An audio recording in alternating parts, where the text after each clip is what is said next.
And we're recording. Nice. Hello, future me. Yeah, right? Well, future people. Future people. Hello, my future. Future us and whoever else is watching this. I'm gonna show this to my children one day. Yeah, Hello, right? my future son. A family heirloom, yeah. Actually, I have a Your friend. disappointment, don't forget it. I have a friend I've been talking to about this campaign, not my boyfriend. And he's been like, maybe I'll watch those VODs. And I'm like, maybe you should. I really enjoy that the specification has to occur. I've been talking to my friend, not my boyfriend. And well, I've mentioned that my boyfriend I've like told him all about your friend.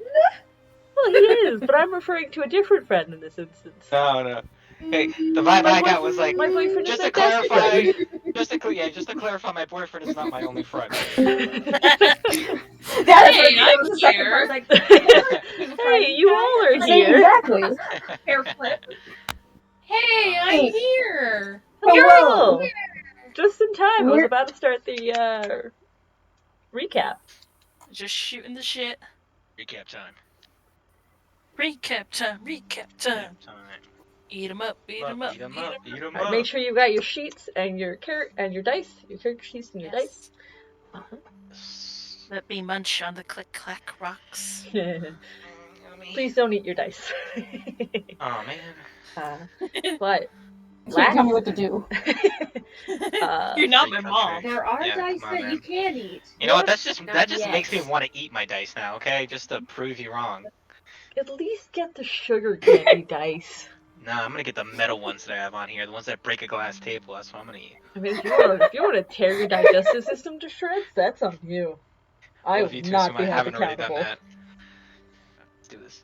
Oh man, that's in you. Anyways, last week, following some pretty heavy reveals, of Marcus, you all left the Dragon Barrow to return to Phandalin. Along the way back, you encountered Blossom, who had gone to meet you there and met you along on the road instead. Sensing that there was something off about the party, you all returned to Phandalin, and Blossom had a chance to learn all that everyone else had learned. Some touching roleplay scenes, as well as other revelations of other various natures. Some wild theories being thrown around. You know how it is. You all, reaffirmed your at least current goal for now, if not your friendships. But you all prepared to face the dragon who had been haunting the area since you began. And that is where we're picking up. Alrighty. Let's see. Reveals included Sedge dropping the bomb that Pell at least might be the true heir to Neverwinter. Marcus is not a great guy. That's a nice way to put it. Has a lot on his rap sheet, I'll say. I would say that's not necessarily a reveal, but a clarification based on previous knowledge. There we go. Wait. He's not. It's not that he's not a great guy. He's just done some not great stuff. I'm not. Just because you're a bad guy doesn't mean you're a bad guy. Bad guy. See. I may be bad. That seems like. But hey, Marcus is technically a minor, so he can only go to juvie for his crimes. He can't go to actual jail. Oh my god, Dill, my patron did me a solid here. Actually, at the time the crimes were committed, he was not a minor, therefore he can still be charged under Can prove that? Yes, they can! Well, here's my thing. Testimonies from everyone.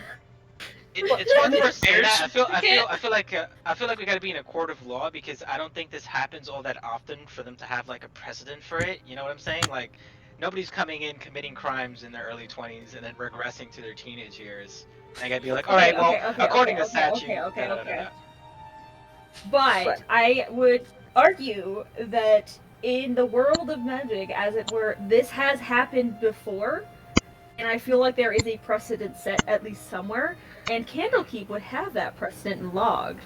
And Red, if you ever decide to have a court case of this, I will vehemently argue on the behalf of not him. There's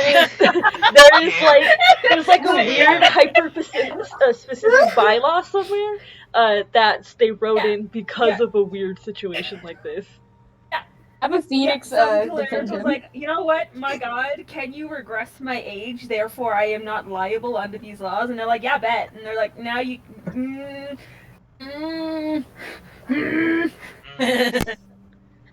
Okay, but... Have a Phoenix defend him. But, you know...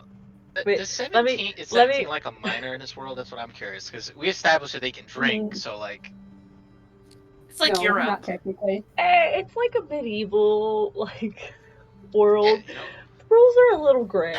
Anyway. No, back then people were getting married at like 15 and shit, so like... Only nobles. But, other reveals included Blossom with a memory she theoretically shouldn't have. Blossom equal to Tanya, 2020 true. Call it now. Get your seats. Yeah, it was, and then finally, Marcus may or may not have a wife. And a kid. May or may not Or have a had. kid. Yeah, that's the or not, is the, Yeah. is the had or has a wife and kids. Well, I would specify that the language is important here, and that had is a viable form of both, because had could imply that they do not talk, and therefore he has been disowned, or had could be that he did. I'm just saying. No, you're right. Of course. But, what are you all doing this morning as you prepare for your hunt of the dragon?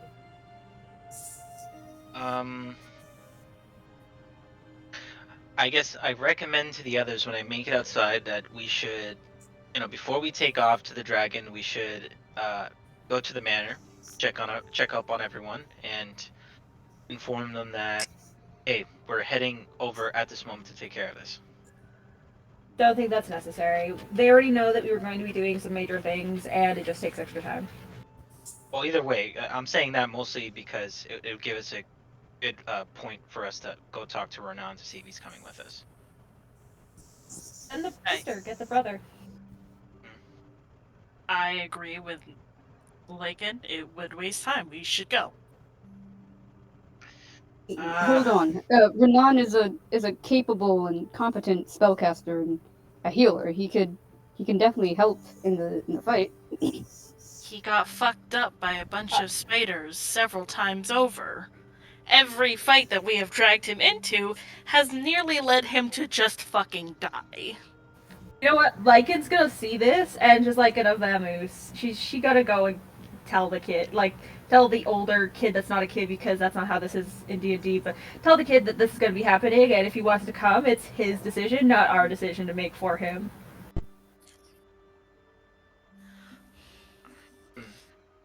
I don't care if she's mad at me or not. I'm gonna do that. Wait, what? Guys. I think Renan. Are you taking off to the manor ahead of everyone? Yeah, they're gonna argue, and I'm just gonna. Can I roll a stealth check or something to see if I can slip away? Yeah, you can roll a stealth. Because I'm not trying. I say this, and then I'm like, nah, I'm gonna go now, because I can see this is gonna take a long time. Yeah, make a stealth check. All right. Okay, let me just... Okay. Get my good dice. Or at least something that looks like my character. 10! What is everyone's passive perception? I don't even have my token to add. 14. Blossom has it. 15. Passive perception 11. So I just cop that. 12. Everyone's saying Well, Lycan, why where are you going? Why do you kick over that bucket? What are you doing? I was walking instead of flying, and I kicked. So I was like, "Well, fuck. This is why I fly, y'all." I'm going to tell him it's his decision, not yours. No, wait. I just think it would be proper of us, even if we're not taking Renan with us, we should at least say goodbye. I think we should be a little real here, okay? We're gonna go just do something dangerous, and not All right, all I'll of go us say might. goodbye. Not And all I of us will might come back keep to this. going. Okay, I mostly turned over to Helu. I was like, Helu, he's your brother. If you don't want him to come along, I respect that, but I think he at least deserves a goodbye. Because you don't know if you're coming back later.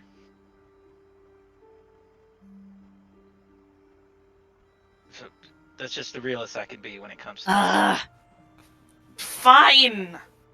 I go Okay. stomping off.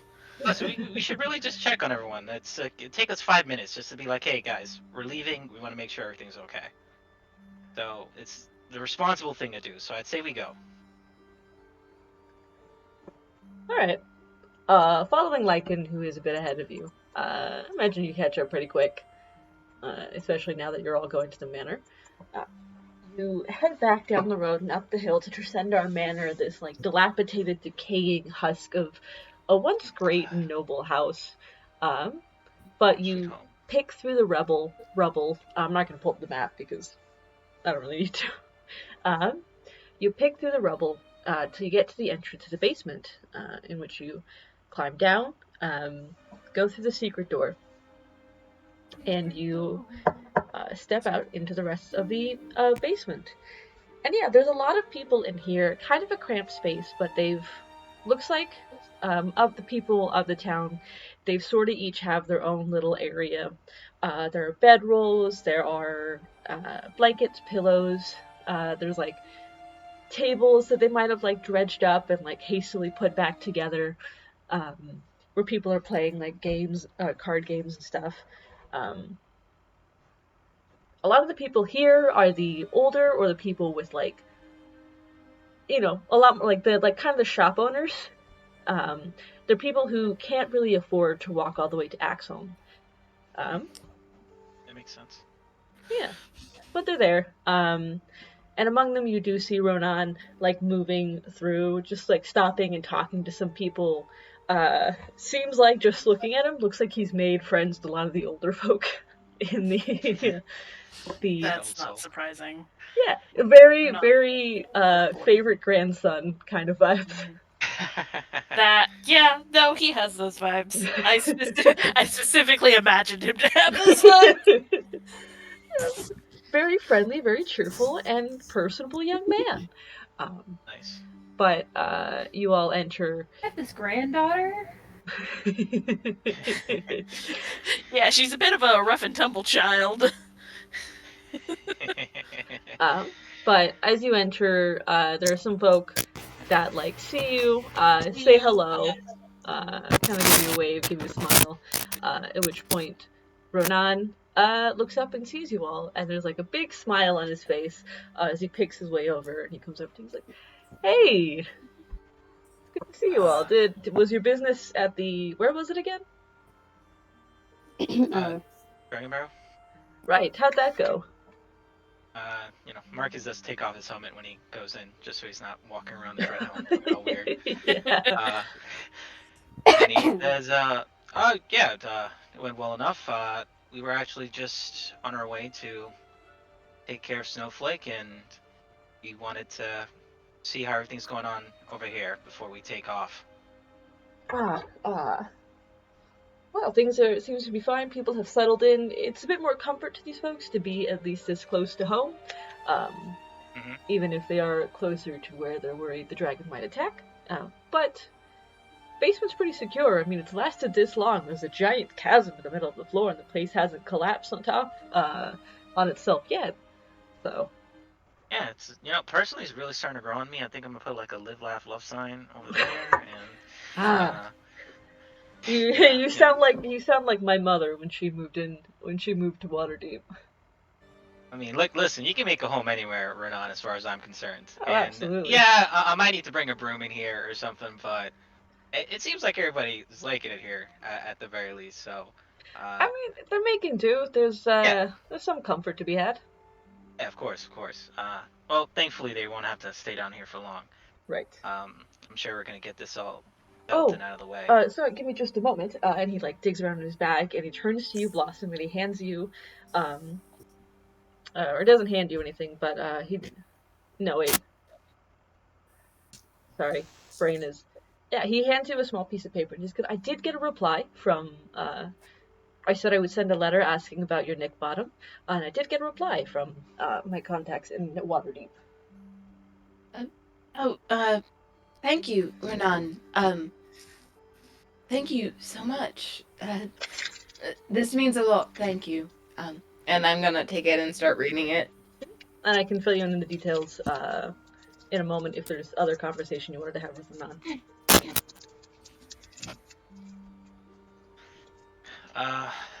Well, Renan, to be frank,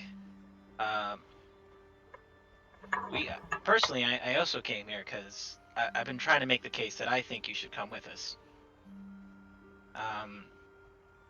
You've traveled with us to a couple of other jobs, and obviously this is going to be the biggest job we've ever taken, so I would be kind of sad if you weren't around. Plus, I think we could use the extra muscle. I know your sister ain't too keen on it, but I think you're your own person. I think you can make your own decision on this, and I don't know if you want to stay here along with the others, or if maybe you'd be interested in coming with us. Well, I wanted to come with you. I wanted to see, first of all, who was going to pass up a chance to stare down a dragon, right?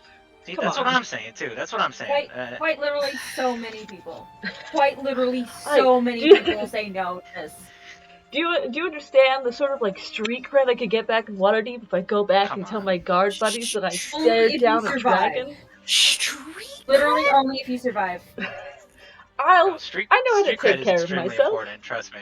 I know how to take care of myself, and you all Renan, are capable. You literally have gone down in every single fight that we have dragged you but into. But I haven't died, have I? No, that's because Renan's a badass. You nearly could have fucking have. Okay? But I didn't. John. As an impartial third-party viewer of the situation, who cares neither for nor against you coming with me or us, whichever way you decide to go, couldn't give a flying me. I would say two things here. First, sure, you know how to take care of yourself. Does that come at the expense of, taking care of others? Because that seems like more of your thing. And I pointedly look around at all these people who seem to be, like, super into him and, like, having him around. If that is indeed the case, what line does it cross where I can take care of myself becomes I don't care about myself versus everyone else? I appreciate the thought. I do, and I understand where you're coming from. And you are right that I do take my job of taking care of other people very serious. That's how I am as a member of the Watch in Waterdeep. Most of this, as much as I joke, I do want to help take care of my sister as well, when I haven't seen her in years. And my parents would kill me if they learned that Helu went down. Helu died, and I could have been there to help her. And you could die. There would be an inherent guilt. I would like to note something here. There would be an inherent guilt either way, for dying and for not dying, for being there or not for being there. You have to figure out for yourself, without anyone else's input, which is more important to you. What's important to me is being there for Helu. I think we will see you with us. Say your goodbyes, and I guess we'll have to find you another horse.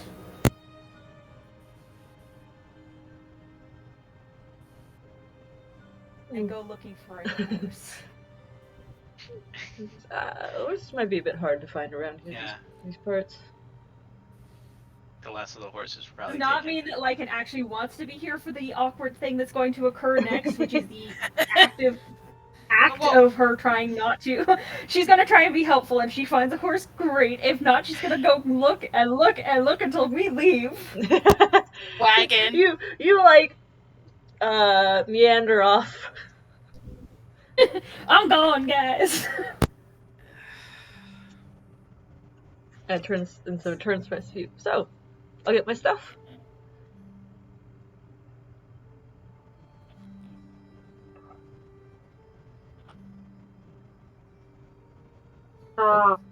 Get your stuff. Ugh. Okay. I walk off, just like shaking my hands in the air, like just want to keep people safe. Everybody just gets fucking hit too easily. You know, I can take some hits, perfectly fine. He just looks at the rest of you and goes, "Is she all right?" Marcus shakes Renan's head.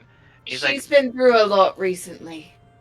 Renan, don't take it personally, especially that whole thing about you going down a lot. Honestly, you have nothing on me. I go down every other day, so I really don't think that's a valid point. Phrasing. Are we not doing phrasing? True.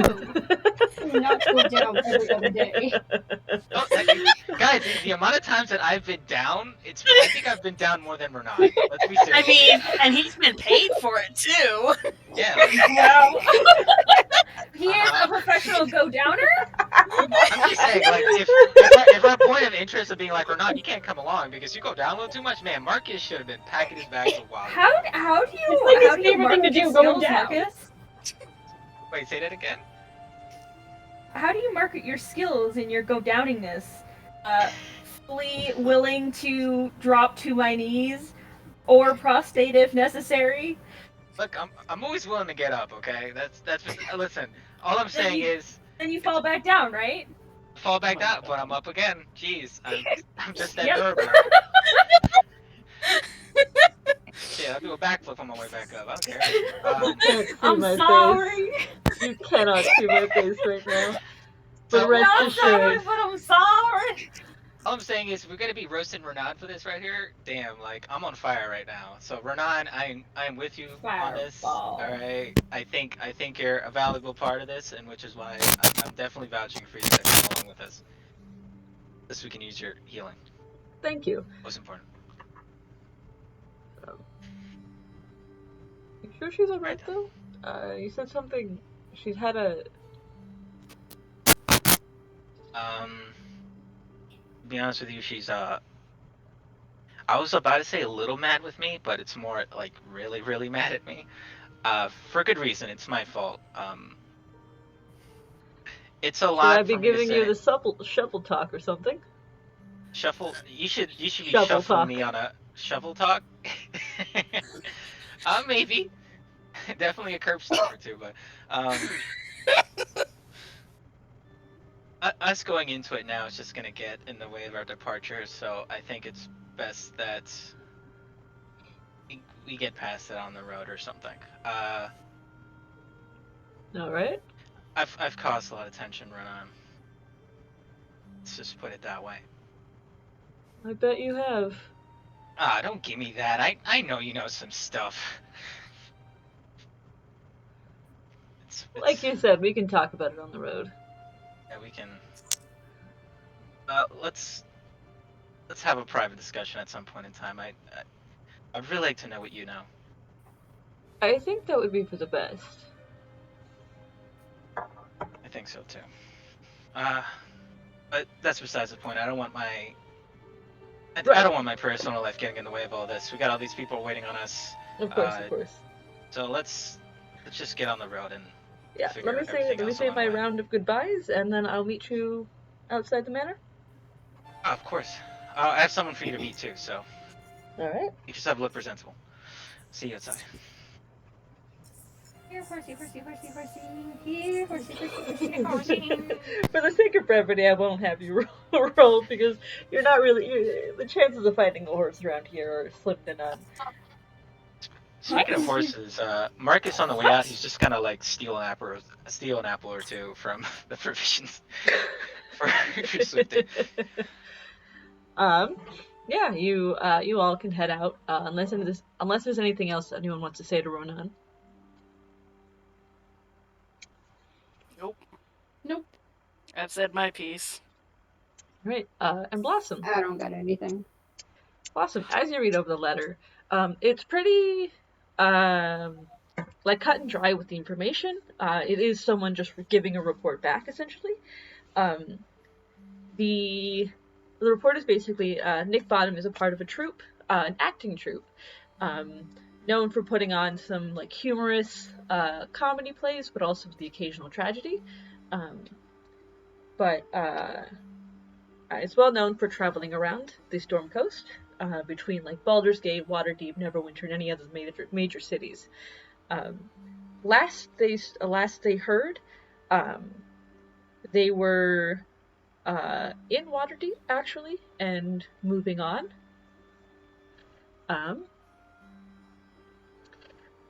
They were moving on with the intent of heading to Neverwinter, but since then there has been no word of them. Chances are, though, and you know, the letter goes on to say that chances are, though, the conclusion is it's travel. You know, travel takes a while, especially if you're an acting troupe and you stop like in every small town to give whatever performance you can. Yeah. All right. I stick it in my journal, and I join up with the others. All right. Keep in mind that is the conclusion that the writer of the letter reached, but the facts remain that since they left Waterdeep, there's been no report of them yet. Okay. Does the letter say what direction they were heading? North out of Waterdeep, with the intent of eventually making it to Neverwinter. The troupe usually appears in Neverwinter around midwinter time. Nice. Blossom's got a reason to go Neverwinter. Yep. Everything's coming. Not midwinter yet. Sure. I still said again, gingerbread houses are fully a good reason to come to Neverwinter, and y'all are like, nah, man. Yeah, gee, wonder why. Damn, last time I was like 20 miles away from Neverwinter, I almost got killed. But I bet these gingerbread guys are just killer, so let's see how that No, goes. they aren't. They aren't killer. The killers are killers. I mean, I bet they're to die for. I don't think Yeah, they you like would Mom know. wants Yeah. to die for her gingerbread houses. Maybe. It depends on the day. So Marcus definitely does take a moment to introduce Swifty to Renan. Yeah, Ronan comes out of the manor as he's like, you know, says around a goodbye, turns around and jumps at the sight of Swifty. Marcus whistles and then is like catch, and he throws an apple at him. Is that thing alive? Depends who you ask. Air Swifty. quotes. Give him a little dance. Where did? And, Yeah, so he does a little trot side to side. Where did you get it? well, Ronan, don't be rude. Give him the apple first. God. Okay. Walks up and holds out the apple very cautiously, and Swifty takes Don't be it, scared. munches Don't be it, scared of him. and Yeah. you can see the pieces of the apple falling right there, right through. And Renan's just like, I can't decide if that's endearing or disturbing. Just don't That's make what she it said. obvious. Yeah. Oh, that's what he said.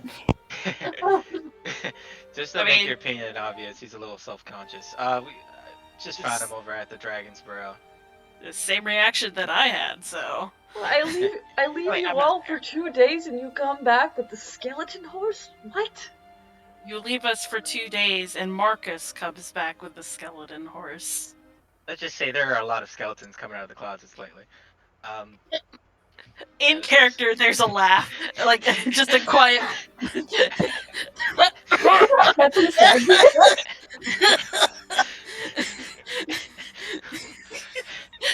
that was in character. Marcus would take that as a sign of victory. And just like not, Elu's just like Zelda, not take a point of looking back. inspiration for that. Oh, damn, nice. Okay, thanks. No, Zelda takes a point of inspiration Oh, for damn. that. In general is he's the antithesis of a minute on the lips, forever on the hips. Oh man. Yeah, this is Christian's name is Swiftheart. Call him Swifty. Pretty alright. Christian name. I have God's given name. so many questions. Don't we all? Let's be honest, Marcus doesn't have the answers for you. Yeah, I think I will Renan- refrain from asking any of them because I don't think I want to know the answers. The mommy skeleton choice, horse and a too. daddy Nope. skeleton horse. I'm gonna Thank stop very you much. right there. I'm gonna stop you right Necromancer decides to get funky. there. Oh my god. See, okay, I imagine when Marcus starts saying that, Halu's just like taking a swig of water and just spit take. Oh man. Alright, we should start heading out, guys. Yeah, let's go. Okay, let's go. The initial shock pass, Renan does come along with you all, and as you all head out of Phandalin, intent on seeking out the Dragon's Lair while I switch to the Sword Coast now. Let's go, guys. It'll be great. Okay, let's go.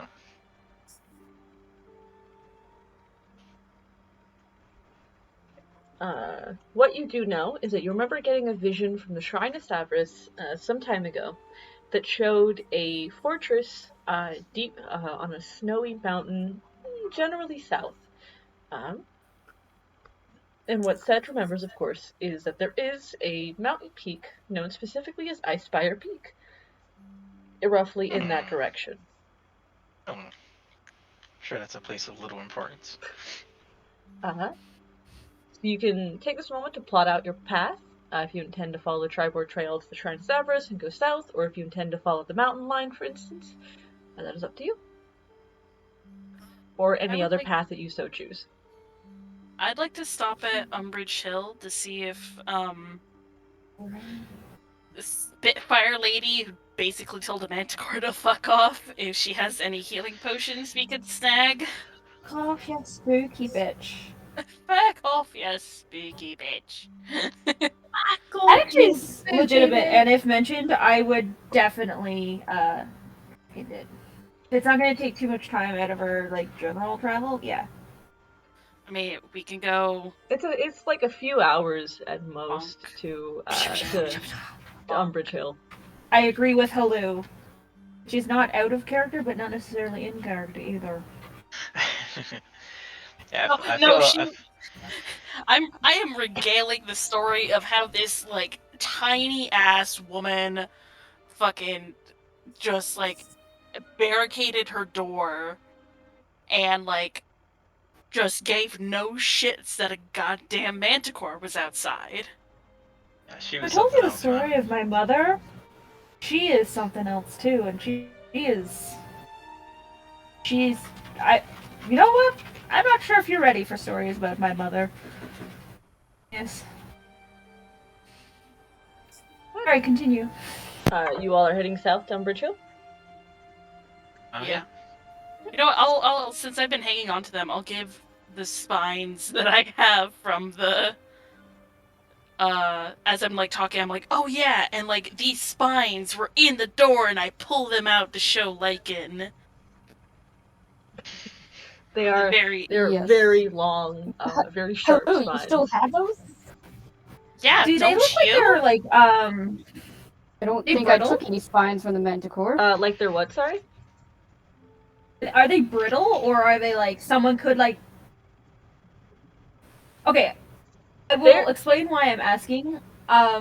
If they're brittle, I don't want them for the reason I want them for. So it's can you put them in hair or things that anyone could grab as a self self-defense mechanism? A pin! Oh my god, a pin! They are a hat pin. They are they're brittle. They don't snap very easy. They do have some bend to them. Okay. So second to that, could they be worked with, not like basket weaving, but to an extent like formed and held in a shape? maybe with a bit of work, like how you steam wood to make it a little bit more flexible, kind of that. Yeah, that's actually kind of what I was thinking about. Yeah, if with a little bit of work and like steaming and very careful process, yeah, they could. Like Okay, let me actually check my skills to see if this is something I could do. I have Arcana and no sleight of hand, so I can't. But I am going to suggest the idea because I'm smart enough to kind of realize it. If anyone else has some ability to like maneuver it, you could have some very nice like self-defense things. Especially for Marcus, who seems to be getting like grabbed and stabbed and. Okay. Yeah. People just stop throwing me around. Off topic though, back in the 1800s, women wore these very large hats. Oh, yeah, I've seen that. They would like have these hat pins, but the thing is, assault happens, so they're like, oh, here's an idea. They take out their hairpins, which are sharpened into a blade, and stab people. I have some of my grandmother's hat blades, I say, but like, they are intense. They are sharp. They're not breaking unless you snap them off in something. Which is the worst. What happened here, sir? I don't know. Isn't that a hat pin? Nope. No, not at all. About. I was stabbed by a very small piece of metal on my walk.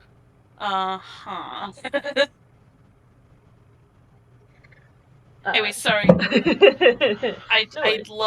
I love hat pins. Yeah, you can suggest the idea to the group. So at the moment, of course, you don't have any equipment that could facilitate that, but that is something to consider in the future. Okay. Possible Christmas gift. Nice. Yeah. Whether any of you have the skill, or you meet other people, or like a craftsman who might have that kind of skill. Yeah, okay. You all head south to Umbridge Hill. It is only a few hours at most. Let me see if this tells me here.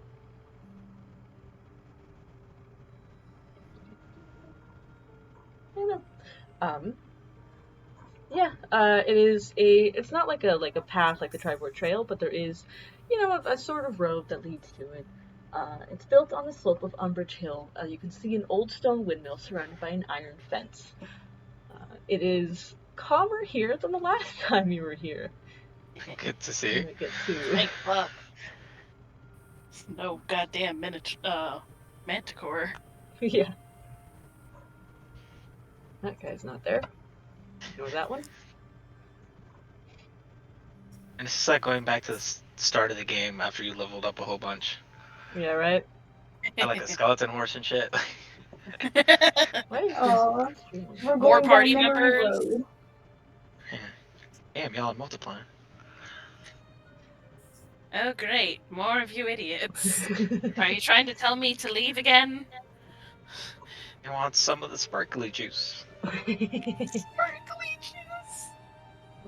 Configuring. Want some of the good soup? Why am I way over there?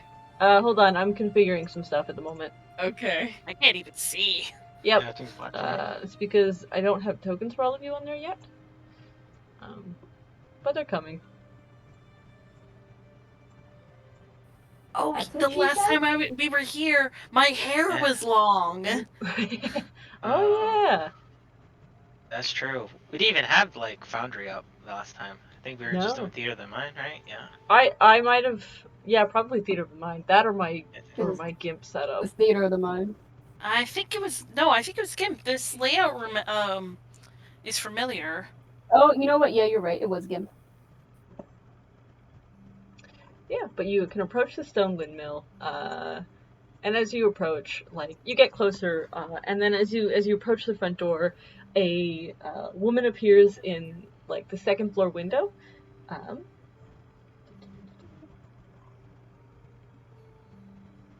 Let's see here. a woman appears in the second floor window, looks out and goes, "Wait a minute, I recognize those faces. Give me just a moment." And she disappears. A minute later, the door on the first floor opens, and you see a Dabra Gwyn, like a sort of mid-30s, I believe. I don't remember exactly what I described her as fucking ages You ago. described her as older. Okay, so yeah, alright, she's like middle-aged. Sorry, so late 30s. Got it. Nice. Or, it's been such a long time since they've been anywhere near Umbridge Hill that I don't remember. It's been like 2 years. Maybe she got like a new skin routine or something like. In real time. She's actually probably like mid to late 40s, because she's a midwife and an apothecary. She looks good for her age, is what you're saying. Yeah. I mean, she's an apothecary. She's got the spicy techniques. Yeah. She's got the good soup, guys. She's good. But she opens the door with a big smile on her face, and looks you all and goes, "Well, I haven't seen some of you in quite some time. 2 of you are new." Yeah, hey there, stranger. Hello. See, you're still surviving up here. Since the last time. Well, The the house has been Manticore one piece, hasn't. too. Yeah, the Manticore hasn't come back. That's good.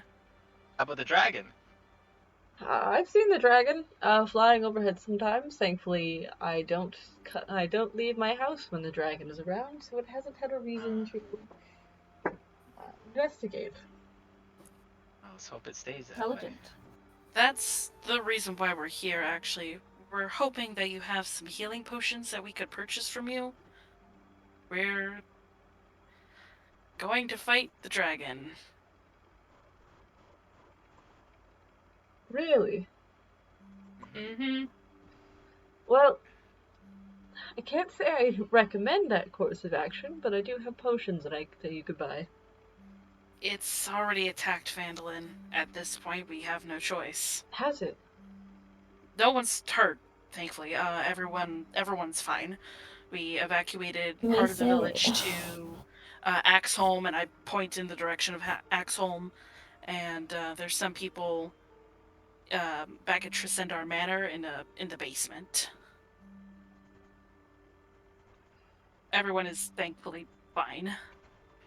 Yeah, it's not really a long-term thing, so we're trying to get as prepared as we can, so hopefully solve this problem. Right, of course. That's the case. I might head over to Axhope and see if they need my services. That would be very nice of you. Thank you. If you do go there, look for Falcon. He's probably heading things over there, so. That old badger? He's still kicking around? Oh, you know Falcon?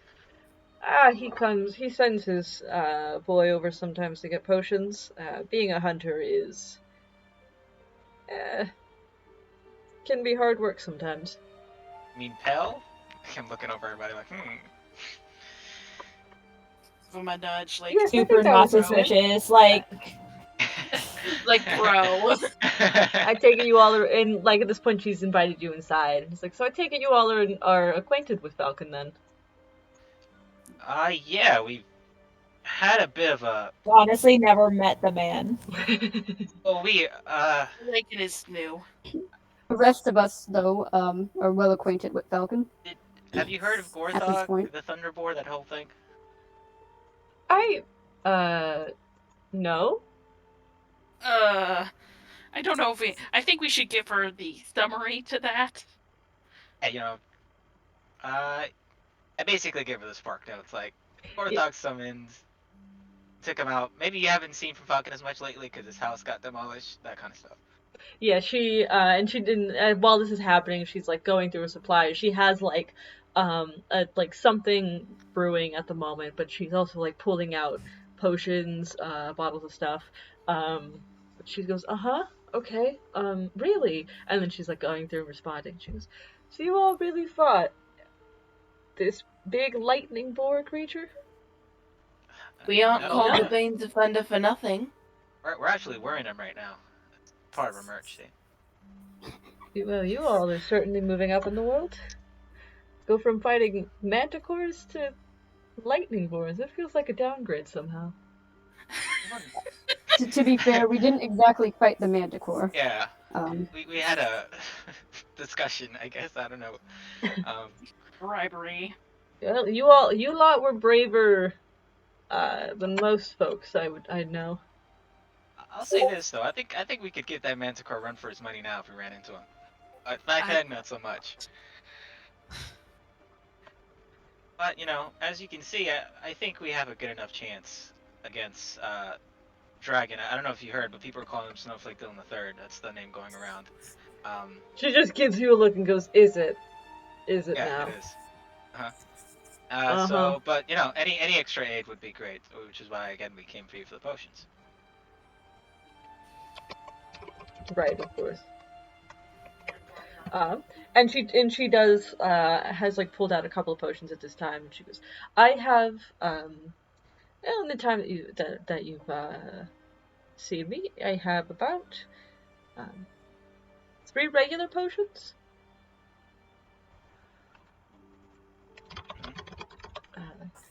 Each for about 50 gold, but you all did help me with the Manticore last time. I could let them go for about 45 apiece." I can buy one for 19 gold. That is all the gold I have on my person, and a promise of healing at the Temple of Malil in Neverwinter. Actually, these potions. What if I told you an investment opportunity? Marcus, now is not the time, please. No, look, listen. Obviously, when it comes to making your potions, ingredients can be rather expensive depending on what you're going for. And as you know, we're gonna go kill the dragon very soon, and I'm very confident in our abilities. So, what if, neither marking down the price and or giving us these potions, we'll give you something of the dragons that you want, something you can use for one of your potions. Again, parts of a dragon probably go for a lot of money, maybe even more than these potions that you're trying to sell us.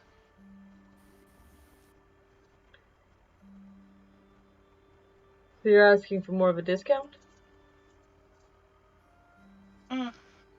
Well, let me ask first. If you were interested in the part of the dragon, what would it be? Because depending on the part, you can either go discount or you can give it to us. For my own sake, I can't just give you the potions regardless of the deal that we make, because I still need to, I still have my own costs, and that would be frankly kind of stupid of me to just give you potions at no cost. Of course. Alright, then what if there were to be a discount for something in particular? Put down the 135 gold for all 3 regular potions. How about this? Not a discount, but if you get me components that I can use, the blood, the heart, the eyes, I can make a potion and I can sell that to you for a significantly reduced cost.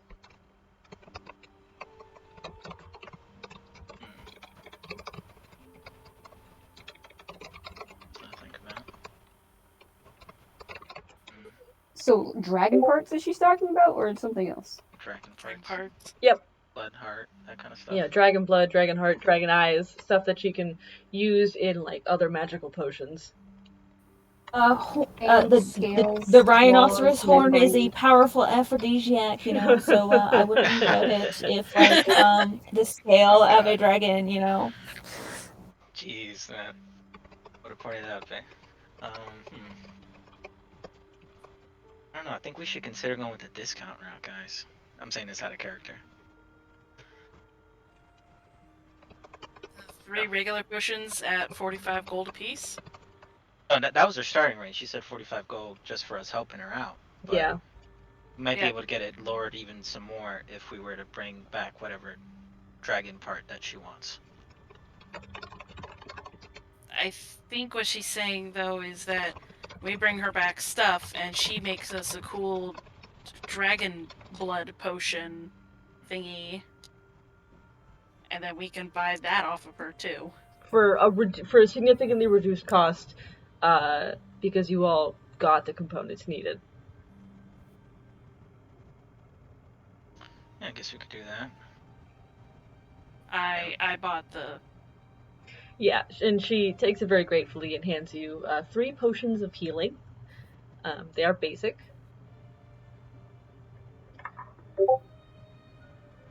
Just like me. Does she have anything stronger? Maybe. She can I stop. mean, we are rich. We can afford it. Yeah. She Um, gonna ask her, and she stops, and she could think and go. Anything stronger? Let me go look in my inventory. Before you go, is there any chance you have anything that would help us be less cold if such a bitch would, breathe on us? This character a resistance potion? I will check.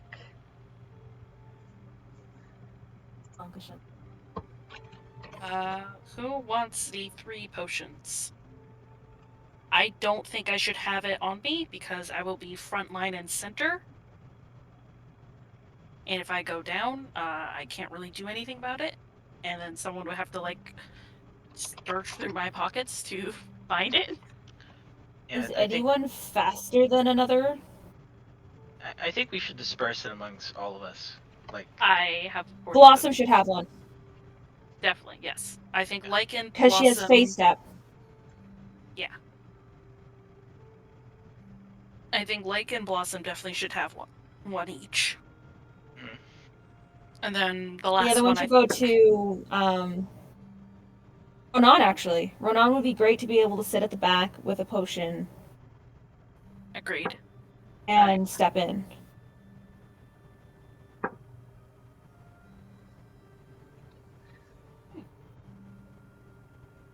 A few minutes later, helpful without being too helpful. A few minutes later, she comes back and she has 2 potions in her hand. She goes, I do have a potion of greater healing. This one will run you a bit more, of course.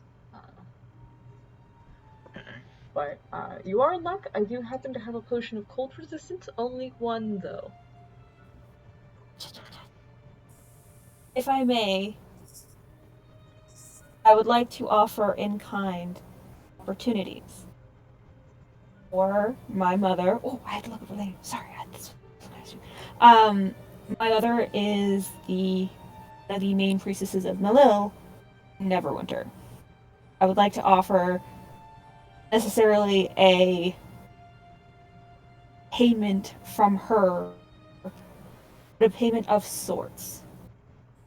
It from knowledge that you can't gain here, experience that you haven't been able to learn, or something that just cannot be solved from this side. She would be the one that I could offer that assistance from. It would be immediate. If you can get to Neverwinter, or contact her. I can send her notes, information, whatever you're needing. It's not money, but it is as valuable, if not more valuable than money. I offer knowledge. That is a kind offer, and if you're serious, I can knock some off the price of these potions, but again, I can't give it away entirely. Knowledge is good and all, but it won't pay for my supplies, and it won't pay for upkeep.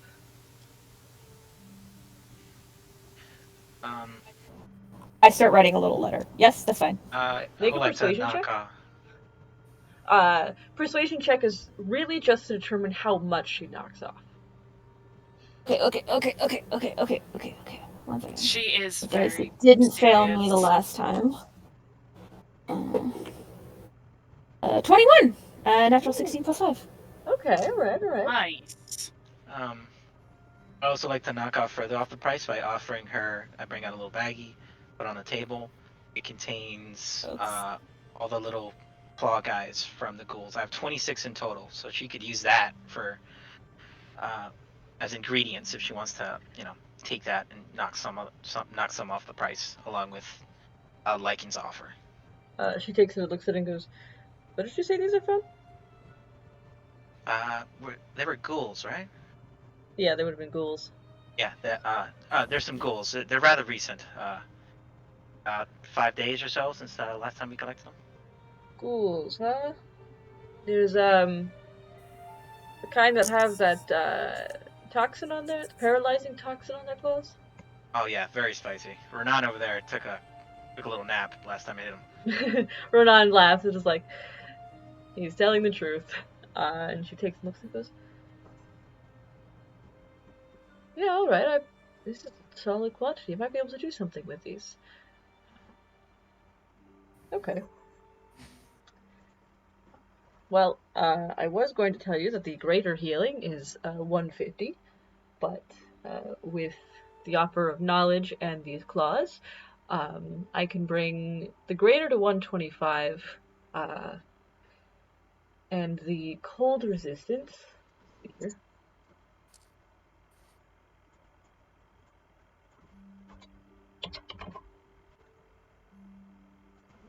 Second.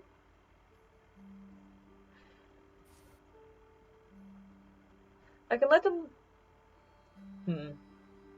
I can let them both go for 215 together.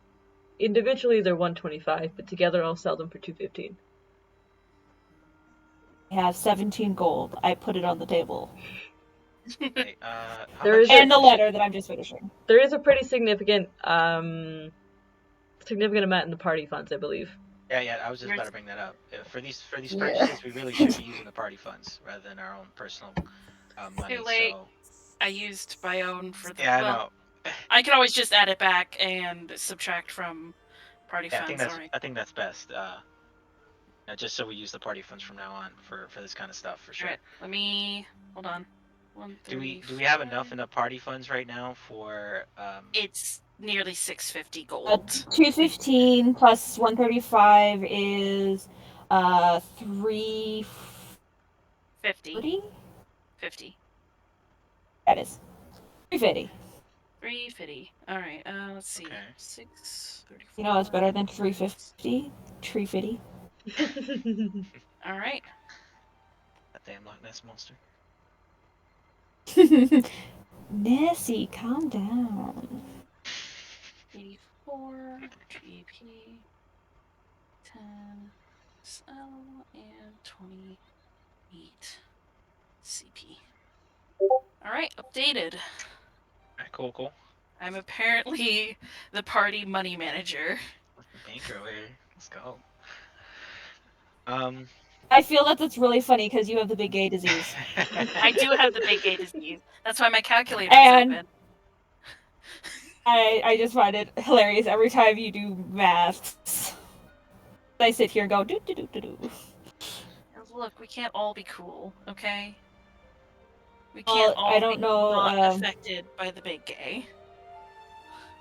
It affects a different way. I think in terms of the resistance potion, I think that should go to Helu.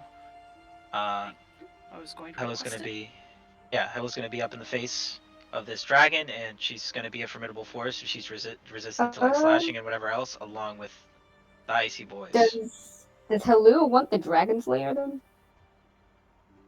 What is it? They have a dragon slaying longsword. No, I think it should go to you. Yeah, definitely. Do much more damage. Yeah. Yeah. That way, both in and out of character. You got your buff, and Helu has their buff. Plus, you worked hard for that sword, so I definitely think you should wield it for the final battle. And you can slap. Did I almost die to that invisible stalker from that sword? I don't remember. It was a lot of damage, though. No, you almost did. You ran away, remember? Oh, yeah. I was like, it's time to leave. You can also slap smite on attacks with the longsword. And that's and I have a what's it called? The fire smite. I don't remember which one it's called. Yeah. So fire smite, and then divine smite, and then a dragon slayer. That'd be Slaying great. some dragons. Red, I posted what I would say in the thing, and then do you want me to post it in like game notes or somewhere? Yeah, if you could post it to game notes. Do you please have do. a reference to it? Okay. Yep, thank you. Oh snap! There was something that we were supposed to give her a while back that I forgot to. It's back when we went to Nomengard. When we were passing by before. Yeah, the mushrooms. We picked up some mushrooms for her. Dude, those are probably long fucking gone. Yeah, they are. Oh, they're gone. Like Marcus looks in his bag, he's like, "Oh, got a looking a little spicy." Let me just leave that in there. Maybe you could throw them at Snowflake and Yeah, he'll get for real. poisoned. Yo, for Okay, but who's taking the greater healing potion? I think Sedge. I have who doesn't? I think Marcus should. I already have a potion of superior healing. You do? Oh. Yes, I think. Should. Hold on. Potion of superior healing. Oh. That must have been the last time we were here. No, that was, No. I think you collected it from loot somewhere. Really? Oh. Yeah. I think it was in the mansion. Yeah, that's some expensive money, so like that would be nowhere near anything other than like a advance of something. It was either in the manse. I mean, that's the only place we were. It was. I think it was in the manse. It wasn't in Axholm. I know that much. Oh yeah, I don't mind taking it. Nobody else wants it. All right. I'm happy just to have that cold resistance. Yeah, I think it'd be the best one because you're gonna get more wax than Sedge's because Sedge got a higher EC and stuff. So yeah. Well, Sedge also has Blue two wax attack on, reaction. Sedge wax off. Yeah. Although his attacks will be more effective because his weapon is magical while mine is unenchanted. I would say that potentially give it to Sedge then, because what happens when you get stabbed a bunch? You turn to the thing that's stabbing you. That is true. Actually, yeah, no. Sedge, you take the cold resistance. Okay. If everyone thinks it'll help, damn. Okay. Yeah. I mean, you hold the pokey thing. That's gonna probably piss the shit out of the dragon. Oh yeah, that's true. I hoard the Pokemon.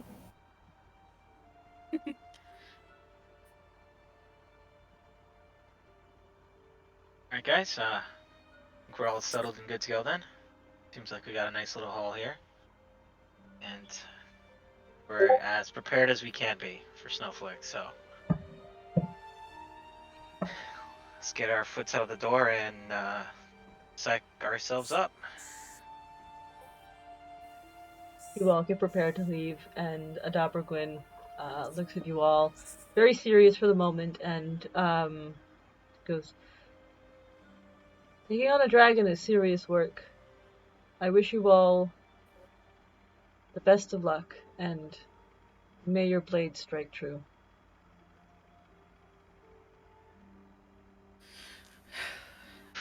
Thank you, Madam Gwyn. Thank you. Stay safe out here. You as well. And you all head out.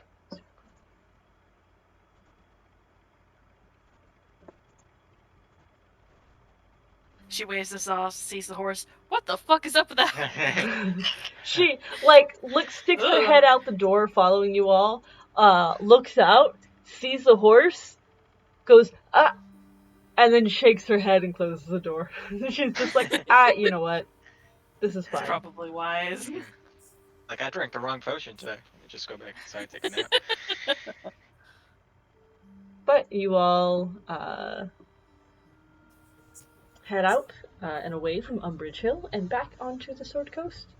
From here, what is your plan? What is your plan to getting to Icespire Peak? Can we see any sort of like storm or like cloud in this, area? Um, I would say not from where you currently are. You probably have to get a little bit closer to the base of the mountain to see anything of the sort. You might see what you would see is like a dark cloud on the horizon, but that looks like it's just sitting there. But looks like you'd have to get closer to really see the size and scale of it. Yeah, I'd say we Guys, just can start. you talk to birds? Wait, sorry. I mean this in all seriousness. Can any of you talk to birds? I talk to birds sometimes. And do they talk back? I mean, it's a little worrying when they do talk back, but yes, they talk back. They do? You can do that. You can talk to birds. Yes, I can talk to birds. You can do this on command, and they will listen to you as if you are necessarily a friend or not. Well, it's up to them if they want to listen to me. I'm very persuasive. Every time I've talked to animals in the past, they tend to listen to me. So, yes, I talk to birds. I have a plan. Okay. Guys, I have this staff of bird calling. Oh no. It's gonna come in use. I'm gonna get fucking used to this, okay, guys? It's the geese. It's not the geese. It's not the geese. That's for Dylan the third or whatever. We get to where we think potentially the base of that is. I call upon a noble bird. You ask the noble bird to help us find a path. Noble bird helps us find a path. Okay, worth a try. Payday. Big money. Usually I use food every time. I give birds some rations or something. And they gonna do it. I don't know how high class this noble bird's gonna be, but as long as we have something to feed it. Don't disparage the bird. It's going to be superbly noble. Okay, we'll see. As is the way. All right. Well, all I can imagine. I would like to propose that as a massive. No. I definitely think it's worth a try. Yeah. All I can imagine though is like there's like a little like lichen sparkly eyed is just like showing where like gesturing where a noble bird will be, and it's like I don't know. I just find it's like a really bad animation of just like me pointing at things and going, "This is how it's gonna work." Do do do do do do do do. Like no in between. Like. Do you want to give it a try? I can see it being. Give it a try now. Of course. Just. I would like to summon a noble bird. Yeah, just see how if it's there's a good little tag team thing going on here. We're not gonna have any complications once we're over there. So.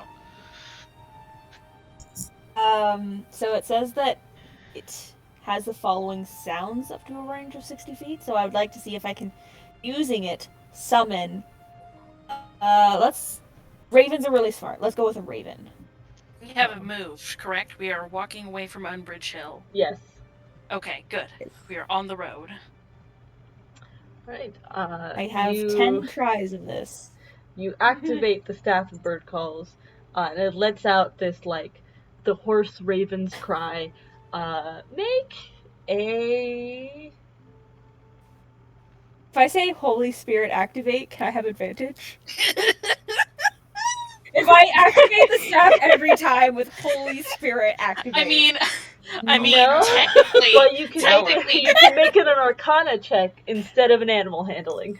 Okay, but technically, Awesome, since Red is our god, she is holy, and her symbol is that of a crow and or raven, so she would be in this sense, this token would be a Holy Spirit. Oh my god. You know what? I rolled a natural 12 plus 6. So 18. 18? Yeah, man. Yeah, let's out the raven's Spirit cry. activate. And for a minute, you don't think it did anything until you hear an answering raven's cry, a little to your left. And you look over and there's a raven sitting in a tree, just staring at you all curiously. Okay. I turn Marcus specifically to them. Go. I push him. Alright. Wait. I have to. Does Lycan actually say that thing with the staff?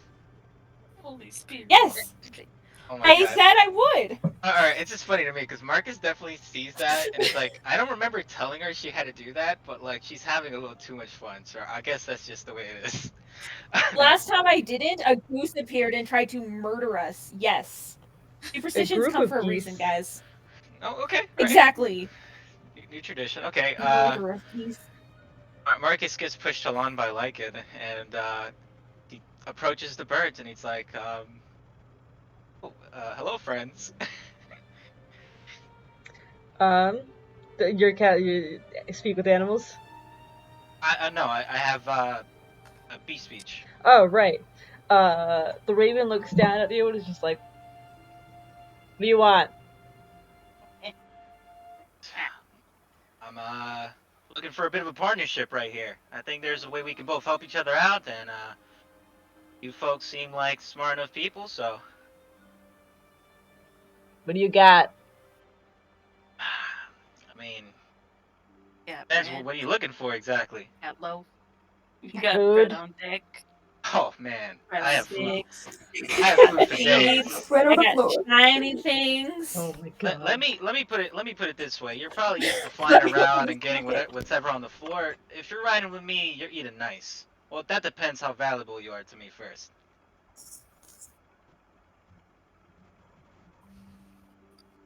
What kind of food you got? Give me a second. I'm gonna give you the menu right now. I shuffle away from the birds and guys, what kind of food do we got? Look in your pouches. I don't got a lot of time. Rations. I know I got some apples. I Um, think I have some like cold meats or something like jerky. Anybody else got anything? I got nuts and dried fruit and some Oh, jerky.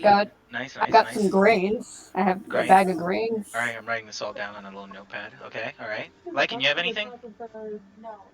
No. But I would spend time finding stuff. Of course. Well, again, this is just a test run, so we can find out what their palate is. We can, really focus in on that. But we'll see. I got the menu here. These guys, they seem a little bit. They I seem can it's gonna be a get the tough most cookie. wonderful food ever. I can take purified food and drink. Oh, It could be. You can tell him he will never fear that it would be bad or. Got nothing. While traveling Okay. with us. all right. I'm gonna go down the list real quick. I'm gonna go on over. Yeah, I going over the birds. All right, we got a bit of a selection going on here. We got some dry crackers, apples, fruits, nuts, some meats. You name it, we got it. Take the meats. Like the meats, I understand. I'm a meat guy myself. I go into my pack and I'm just gonna take like, just a small little portion and kind of eat it up over to its mouth so you can get a little taste. What do you do, sorry? I'm just gonna go into my pouch, get some of that dry meat. I'm just gonna like cut off a small little portion, just enough for like a beakful. I'm just gonna throw it up to the bird so you can see what I'm selling right here. Raven will snatch it out of the air, hork it back, Look at that, huh? before looking at you and like, More than that. what do you want in exchange? See, unlike me and my friends, we weren't really blessed with the gift of flight. You seem to know this area. It seems like you would know this area a bit better than we would. So, I could supply you with meats, but in exchange, we're trying to get over there and kind of point over to Icespire Peak. We want to figure out a path that we can take. And also, if you've seen a big thing flying the skies, that's what we're looking for specifically. The Raven reacts in like kind of a very reacts to the squawk before it goes, yo. Oh, dangerous. We don't go anywhere near there. Winds are too strong. Blizzard's too strong. Well, you don't have to come all the way with us. We just need to figure out a path. Okay? Once you feel like you can't go any further, you can separate. You can have your meats. You can sleep under a tree full of meats. Okay? You'll be fine. But Storm's too big to get anywhere close.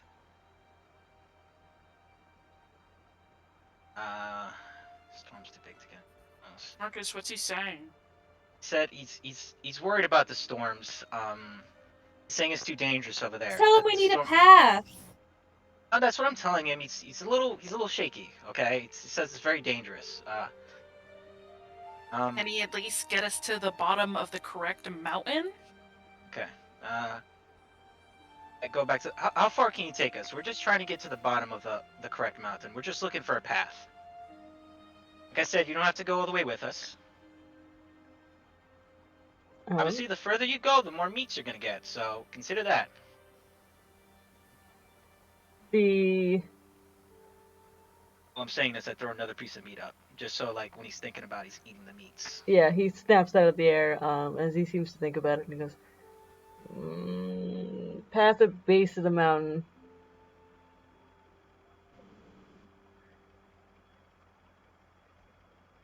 Won't go much farther than that, but can show you path at the base of the mountain. Okay. Fine by me.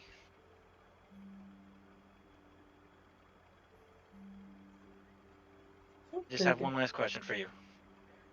What's that? Ham, pork?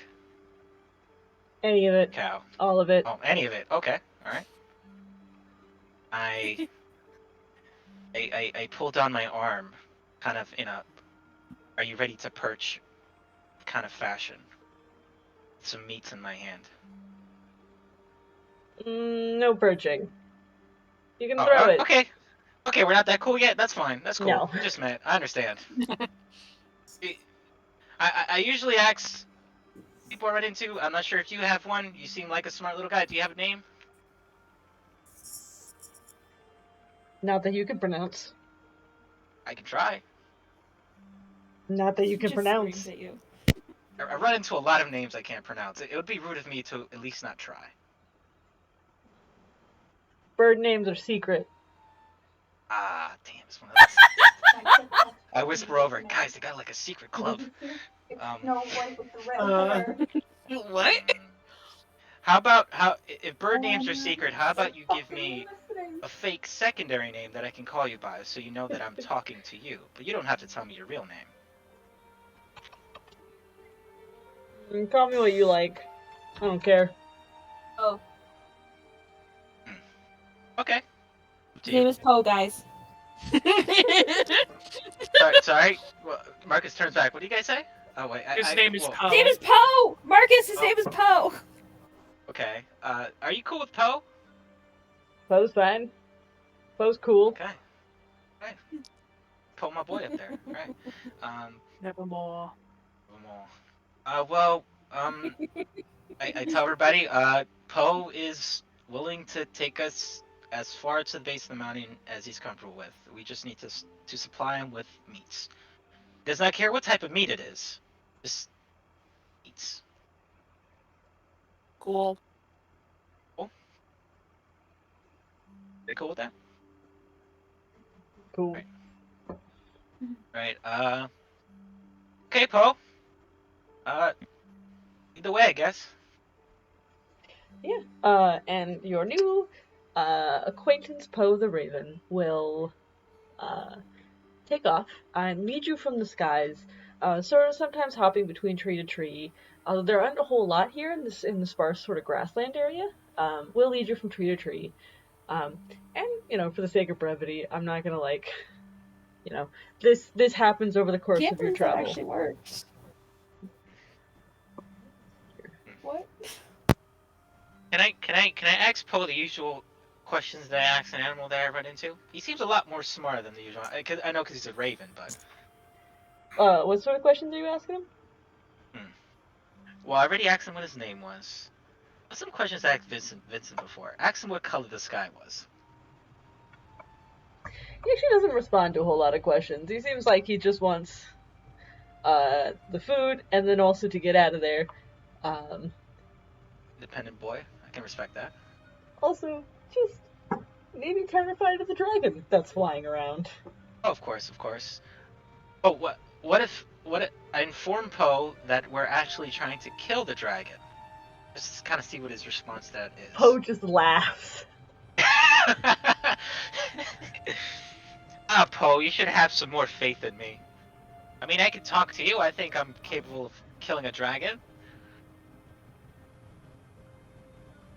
I would like to note that if you specifically make reference to like the fact that small finches and other small tiny birds will group up and like decimate different animals, you can point to that as a great example that this can happen. We're finches, guys. We are finches. We're Yeah, mobbing. okay. That's true. So, I imagine the rest of the party, Marcus hasn't been very talkative with everybody else, so he's been holding in his usual talkative nature. He's just unleashing it on this Poe. So, you guys probably just see him talking to this bird squawking back, or just ignoring him most times. But, yeah, he's just hanging out with Poe.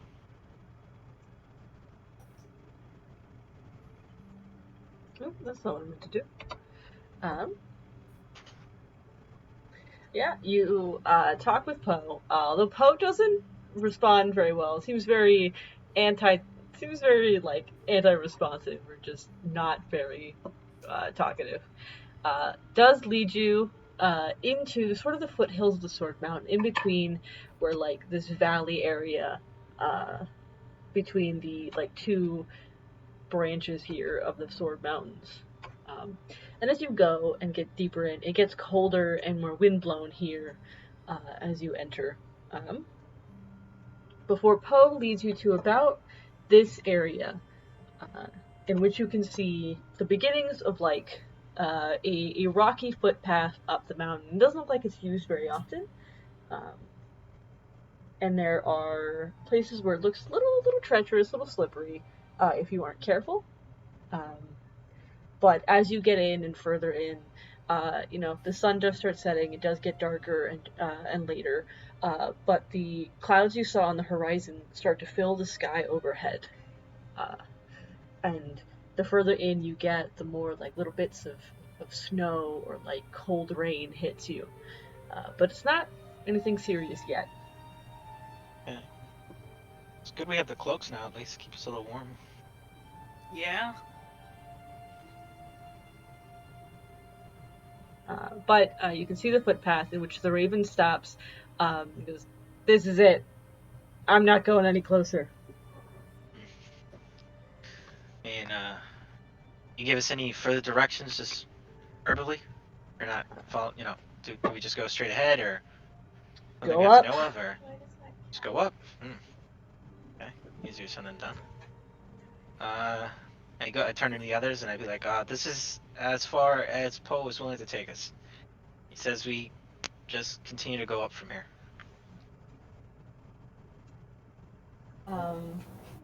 That note, I would probably start kind of scouting from up, see where it starts.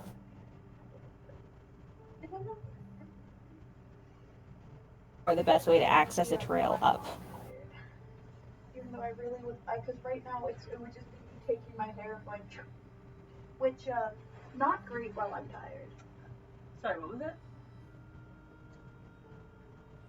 Since I can fly, when he points out like general vicinity or anything like that, it start like flying above that, doing like grid, I guess, until I can see what would be a nice start to a path. The start of the path is like kind of right where he led you at the very base of the mountain. Oh, okay. So I figured it might be. Yeah, it's like a gentle slope up until it starts getting a little bit rockier, and then like as you fly up, you can see where there's like a sort of a natural, like the way the rocks formed, a natural way up. It might be a little bit of climbing, a little bit of scampering, but looks like you could. Okay. I would have asked Poe. Does a dragon live up there? Just like, so I know. As far as he knows, does it look like he lives up there? Anything that has gone near there has not come back. And he goes in and out of there a lot, would you say? Or Yeah, from what we've seen. see. Well, Poe, been a pleasure, my man. Godspeed to where you go next. Take out a whole stick of something, and I bring up my hand one more last time for a perch to see if we're cool enough for that. Just this last time. Nope. Or if I'm just gonna throw it. I can respect that. Can I bring up my hand and roll an animal handling check? Not in this instance. Poe seems very nervous and is like just waiting for the food before he can get out of there. Okay, so I throw up. Before I was giving him little pieces as we go, but this time, since the job is done, give him a whole stick. They named the Raven Oh my god, tell them to say. The Poe swoops down, grabs the meat, and flies off into the just turns and banks and flies off swiftly. Dip. It's like a shove of a taker. But it is late in the evening. The sun has set. And Ronan is like, I think this might be a good time to get some rest. Don't you? Yeah, for sure. I'm gonna miss that little bugger. Yeah, let's rest up. Is there... So, how's the ground looking over? Like, is there trees near us? Is there, like, a possible little cave or anything? Like, what's the deal? I don't know if we had to set up camp. Yeah, is there anywhere where we can have, like, some shelter? The best you got is like a little rocky outcropping that kind of sticks out over. Even though as you do go in, it does protect you from like the little bits of snow and rain that fall. There is sort of still a cold wind that creeps through. But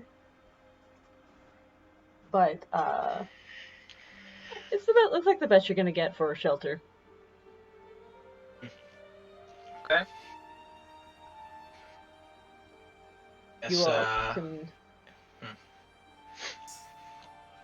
You all can post up under there, getting a fire going, protecting it as best you can, and for the little warmth that you can get from it.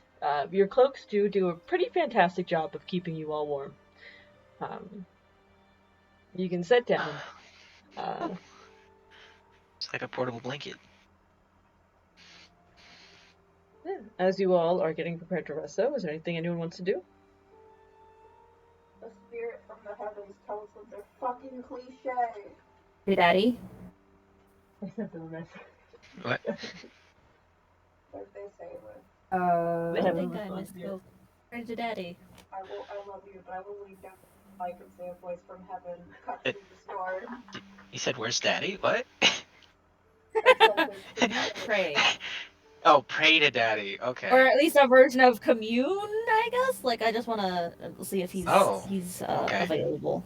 Sup, right, dude? okay. I'll go die potentially, but like also potentially could see you real soon. Like, sup, dude? Yeah, make a religion check. Could say I'm at a crux. For the purposes of this, because you are you have more warlock levels. For the purpose of this, because you're praying to your warlock patron, you can make the religion check, but make it charisma based instead. Okay.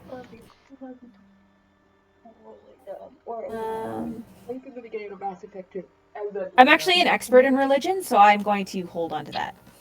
Love you too.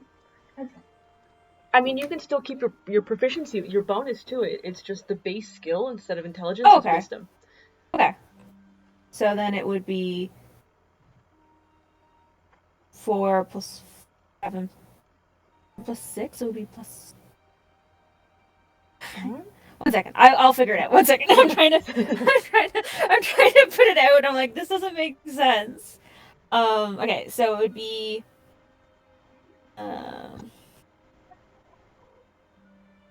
proficiency is plus 3. So your base is normally it's a plus 9, which is your intelligence plus your proficiency plus your proficiency again plus your item that is boosting your ability checks. So that is 6 plus 2 plus 1. So this would be 4 plus 6 plus 1. So this would be a plus 11. Okay. Cool. So rolled 15 and it's plus 11. Fuck. D20 plus 11. Okay, 26, please. 26. What are you? Father insight, please. What are you Please? asking of your patron? I think specifically it starts off like a general ramble of like, oh my god, I might be seeing you soon, like I can't believe it, like just super anxious like ramble of like just kind of processing that the possibility is here. And once I get through that anxiety, it comes down to like, okay, this is possible, but improbable. It's mostly confirmation. I think the main thing it isn't necessarily a question. It's seeking confirmation that this is indeed a good choice. It's seeking reassurance from a parent and seeking it in a way that she would see it as a parent would reassure. And like that said, like when you have a conversation with someone, like getting that insight necessarily would be more helpful than having a solution. So like belief is there, the hope is there, the concept that they are looking forward to this too. I think that is more the flow, the anxiety through than a general question, if that makes sense. You don't get any words back, but there is like you can feel the connect. You know the gem on your neck does grow warm, and you do feel a sort of presence, sort of over you and around you. There is concern. There's worry and concern, but there is also like a feeling of determination, of certainty, of hope. Well, that's exactly what she's needed. So that is perfect.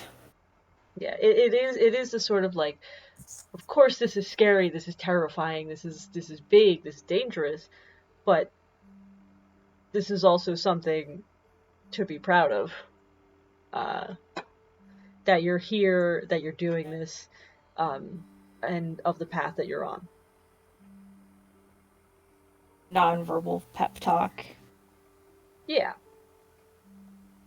Well, that's exactly what I think she would need at this point, and so she probably sleeps very, very well, wrapped up in her tiny little cocoon of her wings. Yeah, you get that, and feeling the general warmth of that interaction, you curl up and you go to sleep. Is there any other interactions anyone wanted to have?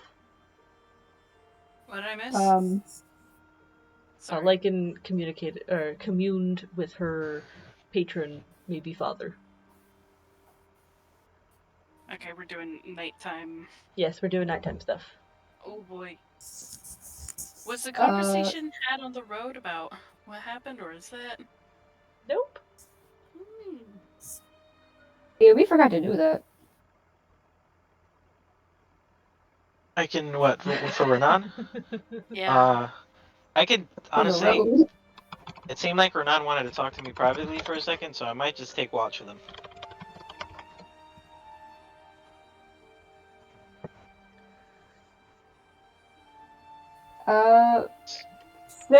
Sedge really quick.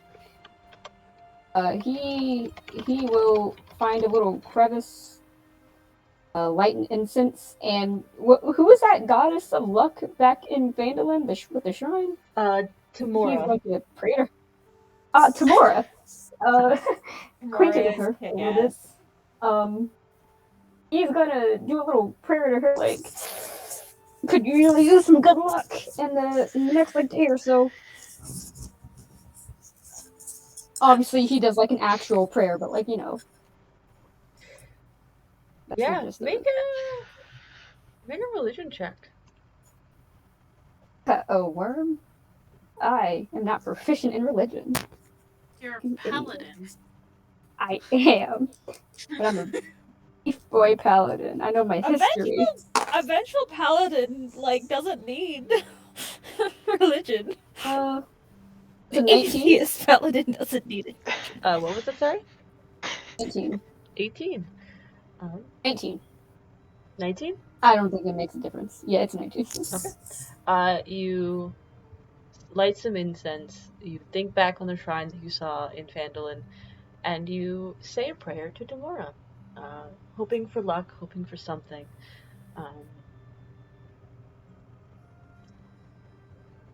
You feel good about the prayer. That's all I'll say. You feel Okay. good. Alright. Are we taking watches? I know. Should. Yeah, we're super close to his supposed lair. I feel like taking watch would be really important.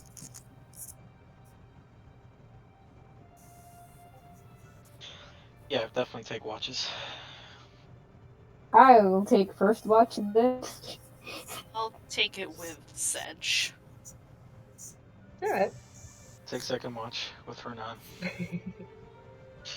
I imagine Blossom then can take third and fourth after her trance. Although Kate might be Passed out on the computer. I hope not. At some point, I can also take a watch. Probably the last one. Alright. It's fine. Afterwards, I can just disconnect Kate. Yeah. But you all set up your watches and head to bed. Will people of first watch please make perception checks? Sure thing.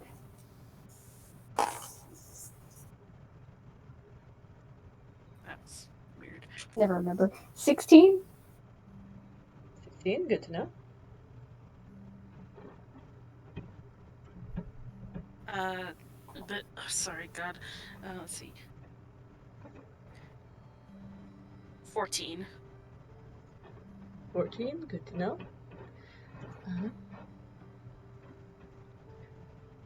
You look out over this little valley area. You've got a mountain rising ahead of you and a mountain rising behind you, so you can really only see down the east and west parts of this. It is cold, it is dark, the clouds are overhead. You don't see many creatures. Much like what Poe said, it seems like any creatures you do see are nervous and are moving away. But otherwise, your watch seems to pass uneventfully.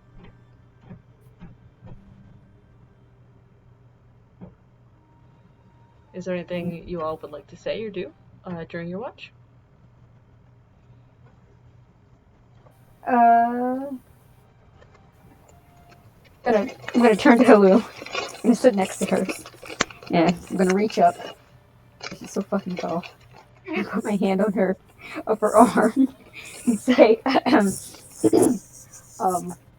Lou, I just do want to let you know that whatever comes in these next few days or hours, I suppose, it has been a pleasure traveling with all of you, no matter what happens or what we face up there.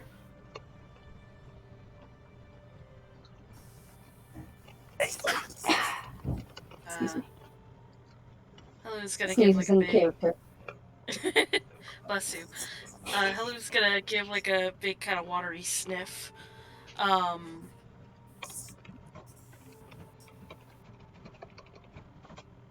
think after this, we all should talk.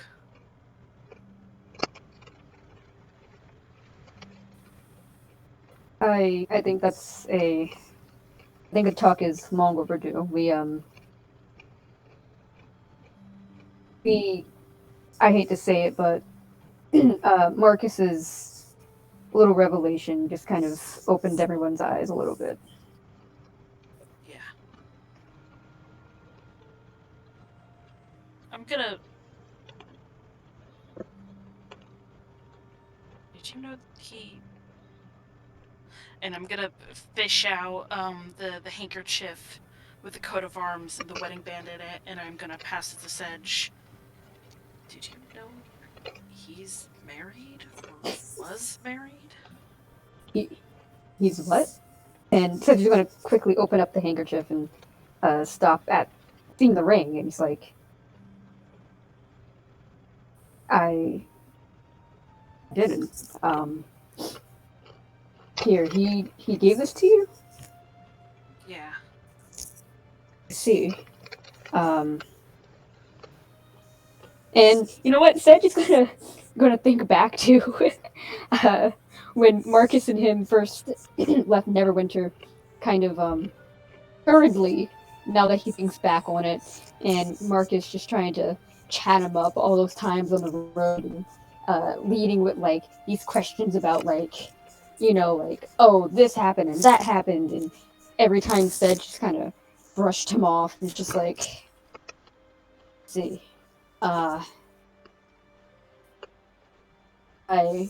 he gave this to you. Hold on to it.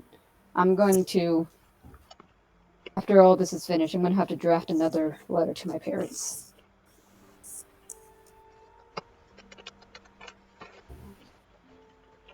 Sorry, I know I haven't, I'm not sure if any of you knew that I actually had any, but whenever something's happening, I just tend to write them.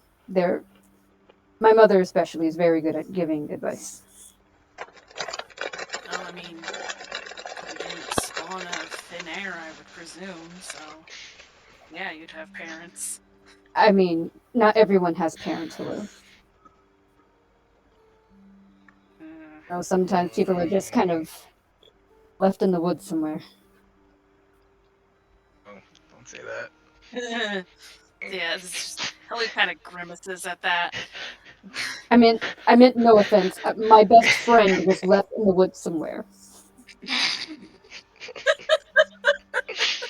Is your best friend a bear?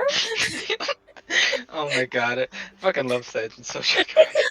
Listen, he's one of his personality traits is that he's horribly awkward in conversation. Oh my god. Hello I'm sorry. like starts. Because he's not stuttering everywhere and tripping over his words doesn't mean he's not going to be like sticking his foot in his mouth every other sentence. I'm sorry. Like, I'm sorry. on. You turned to Helu and you said not all of us can have parents. Listen, I'm aware of what I said. I'm not saying I'm not. I'm perfectly aware of what I am making Sedge say, okay? When a mommy skeleton horse and a daddy skeleton horse love each other, they don't work out and they leave their child in the middle of the woods. Oh man. That's exactly what happens. That's what happened. That's what happened with Swifty. That's when we found him.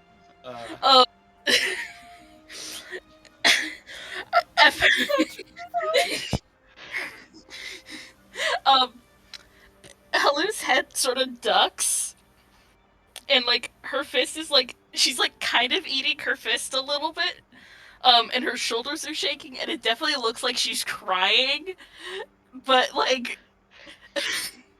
Oh, hello, I'm so sorry, did I make you cry?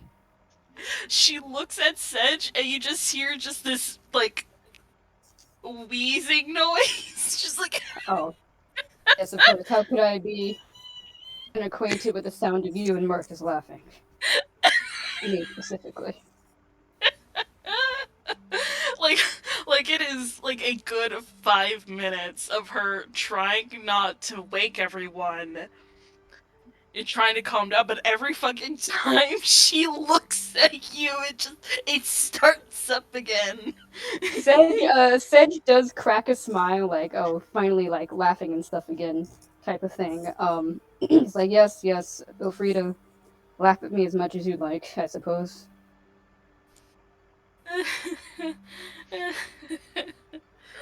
I'm gonna tell Oh.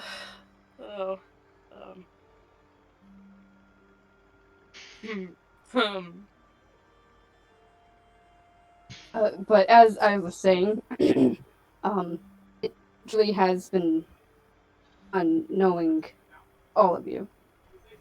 It's definitely been dangerous, but it's been fun. Yeah, I never expected this, honestly. When we took that first job to go over to Adabra Gwynn's, I honestly was just planning on splitting the money with you both and leaving for Waterdeep. I was planning on getting as far south as possible. Changing my name, changing everything, and just disappearing. Well, I don't suppose. Well, I suppose it's not great. Suppose it's good that you didn't. Only that, but I suppose our notoriety kind of led Renan to you, and it's always good to see that. Always good to see the relationship that you and him have. You obviously care a lot about each other. It's weird. Honestly, I forgot him. I was so little when they left. They just eventually went away.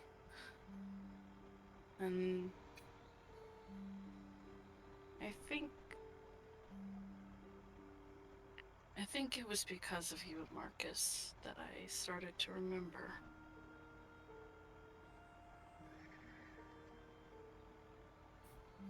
That's certainly good to hear. We definitely would have been in a few more tight spots if you hadn't been there. And honestly, between you and I think we could have taken out that manticore the first time we went to Umbridge Hill. Are you kidding? I'm actually glad we didn't fight it, to be perfectly honest. I remember saying that I wanted to, but really... No, it would have killed us all. Oh, yeah, absolutely. It would have absolutely killed us all. But it's been... These last 2 months have been... I can't say the greatest, but they've been better than they could have been if Marcus and I were on our own, and that's because you were there with us, Lou. Oh. The money was good at the start, and you two grew on me like a fungus. Money's still good, if we're being completely honest. Money's really practically good. We're practically rich now. I've never seen this much. I've never held this much gold in my life. I think all the money I have is worth more than my entire temple. Jeez.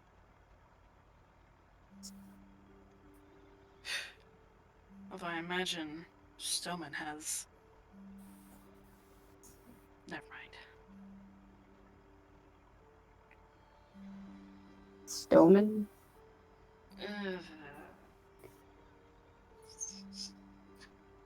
He's the guy. You don't have to say if you don't wish to. We'd all agreed to talk after this, or at least you and I would. Being honest is... Well, I think we should have all been honest. But, whatever. Lord Radir Stoneman of Neverwinter. Where he is, how powerful he actually is, I don't actually know. Is the boss of the gladiatorial arena. Very illegal, as I found out. Gladiatorial arena that I was a part of. Would I have known who Stoneman was at any point, DM? Yeah, Stoneman is actually, Roger Stoneman is actually a member of the Neverwinter Council, as a matter of fact. Oh no! Yeah, I recognize the name. see. Specifically, he was the nobleman. There are the council is made up of, if I remember correctly, it was 5 members. One generally in charge of each district of Neverwinter, plus the Lord Protector. Stoneman his area was in fact the. Let me look at my notes. This one? Like, this is news to me, honestly. Would Sedge have known that? He is the Lord of the River District. Yeah, this is the Council of Neverwinter is like known to pretty much everyone. Except for Hello. Oh, yeah, Well- no, like, Well, yeah, we'll get into that. We'll get into that. Yeah, there are reasonable reasons why Helu would not have known this thing, but for anyone who lived in Neverwinter, this is common knowledge. Roger Stoneman is the Lord of the River District. Wait, you mean Roger? You said Roger. His first name is Roger, dude? Radir. I'll put the name in Radir. general. Yeah. Okay. It's Wait. spelled kind of funny. You mean Stoneman as in Roger Stoneman as in Lord of the River Stoneman? The Council of Neverwinter? I don't know. I guess. Can I can I just like describe him and see if it matches like what Hello remembers of him? I Yeah. never actually described him. And the description's not terribly important because as of right this moment, he's not like his appearance is not relevant. But yeah, Sedge can describe Lord Stoneman. Yeah, it's the same man as far as you could tell. From your description, yeah, that's him. I see. Hello, you might not be aware of this, but Roger Stoneman is one of the Council of Neverwinter. He's an extremely prominent figure on the council for the current royalty. And you say he was running an illegal gladiatorial ring? Yeah, the Ashkeep gladiatorial arena. Only the very wealthy, from at least what I could tell from judging from clothes, were allowed in as patrons or clients. You see Serge close his eyes and takes a lot of deep breaths. He says, if I was a lesser man, yes, if I was a lesser man, I'd probably still be in Neverwinter running my sword right through his gut. Yeah, good luck getting past my teachers. Sure, I could find a way around.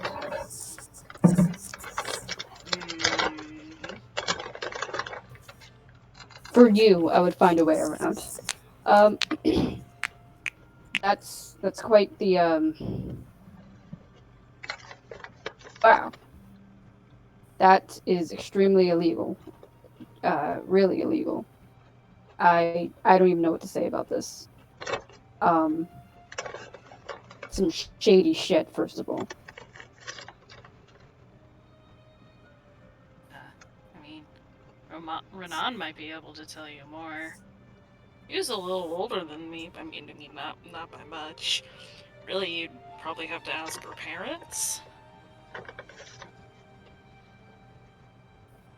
Just, I wouldn't expect such a prominent, the Lord of the River District to run a gladiatorial ring pitting children against monsters and other people.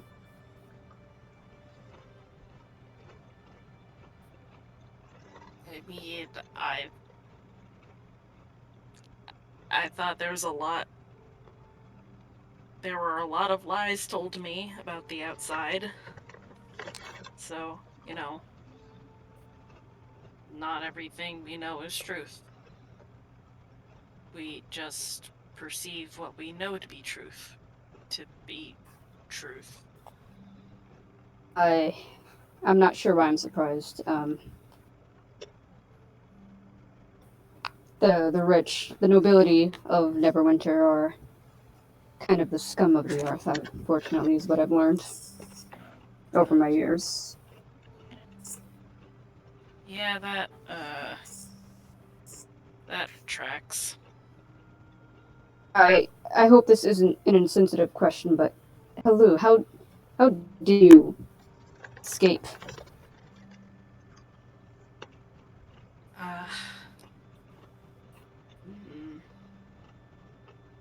Well,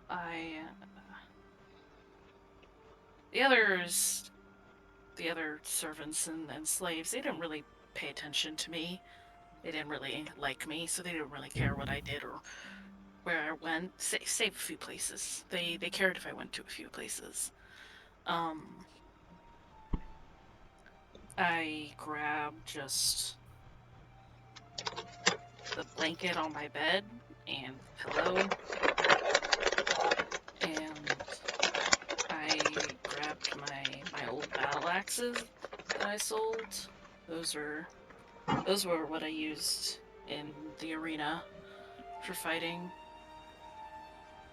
And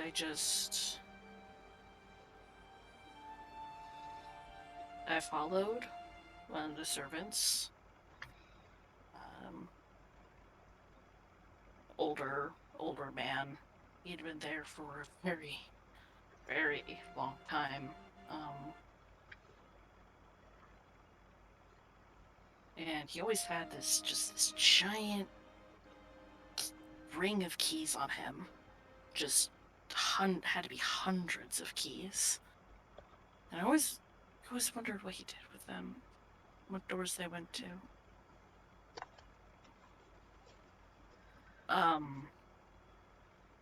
He was in the kitchen, and I happened to sneak in. There was a door that I was never really allowed to go near. I really wasn't allowed in the kitchen in general. And I watched him grab a big old crate of peels and some rotted food. And I watched him open the door.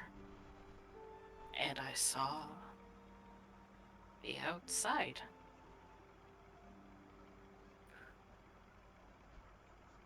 And I just kind of ran.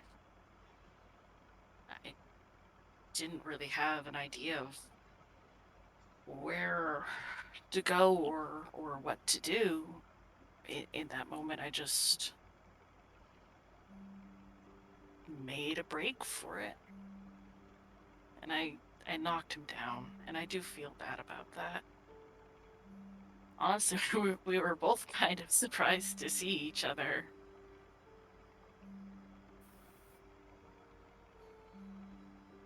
And I grabbed stuff, and I stole stuff, and I just picked a direction.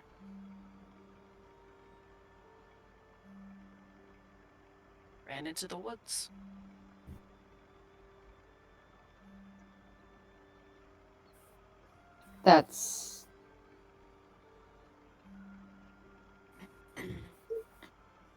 well, at least something was. I'm not sure how to articulate that. That was certainly the story. Hello.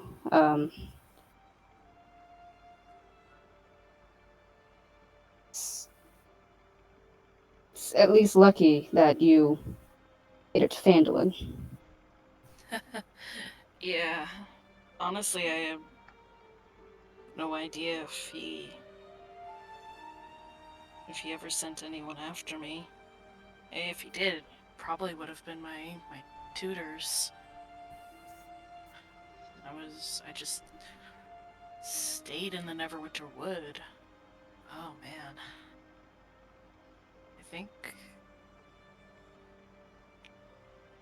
I think I was there for like, I don't know, 3 weeks?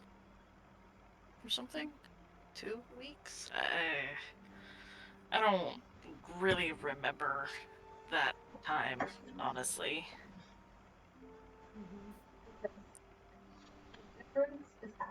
Can't imagine it was fun. I mean, I got to see trees, so that was kind of cool. Save For a that. You little can bit. save that for tomorrow. It's I just started and I was like, oh, where are all my right. Right. And you just stumbled upon the road to Phandalin? Have 2 different characters to pull from. I More or less, yeah. different choices. Mm-hmm. Well, that's certainly different from how Marcus and I arrived.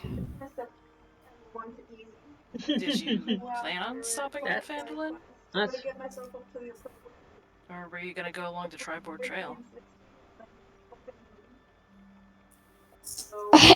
That's fair.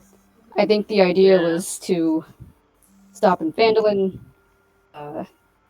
get some quick cash, and then also be on our way, but you see how well that also worked out for Marcus and I? I'll be honest, I was mostly just following Marcus's lead. When I say that, I know Marcus and I don't know each other much, but that's because I think I was still in shock for the first 2 weeks.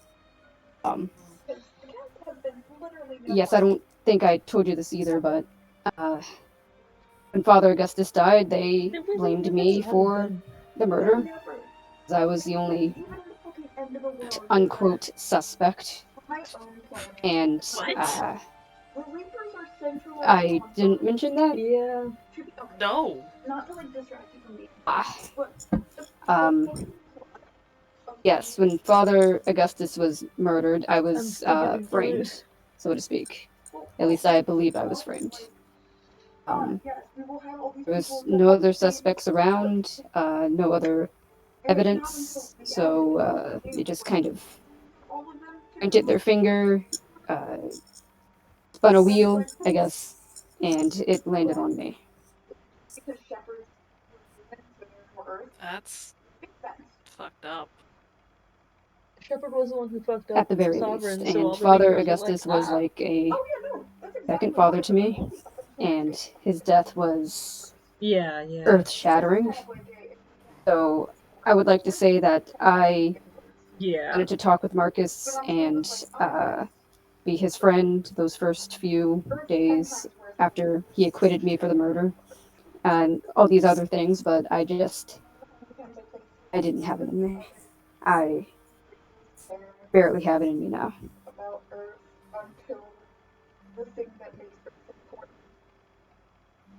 You give him a pat on the shoulder. I feel like they could have done a little bit better with that. I get that. That was the one reuniting, so therefore we strike at Earth first. Is that all? Are you turning in and waking up the next batch? Yes. Yep. I don't have anything else to say. I will say quickly too. Did I just break? Oh no. I will say it's just a pencil. Oh. I heard break and I'm like, oh no, something broke. What were you saying? That was literally my next thing. I'm gonna sort of, when they're getting set up, I'm gonna, before I go to bed, sort of pat Renan and be like, don't kill him. And I'm gonna go to bed, and I'm not gonna answer any of his questions. Because A, it's not my story to tell, and B, I'm kind of exhausted. Also, I need to write down that runaway story that I came up with on the fly. Hell yeah. Hell yeah. Yeah, Gives you a hell bit of a yeah. confused look, but doesn't say anything. Brett's over here writing it down too.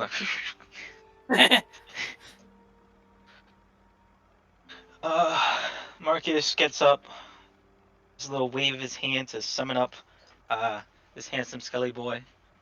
That's what I usually do now after, I'm doing watch, so I can have that extra pair of eyes. Mm-hmm. Yeah. Just have him posted somewhere. You post up with your Skelly boy, and Ronan, comes over, posts up next to you.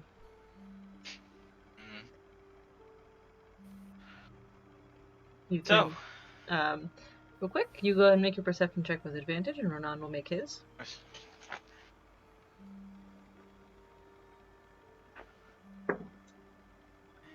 first one. Alright, I needed that advantage. I got a nat 1 on that first one. That would have been bad. 19. Ronan did not roll very well.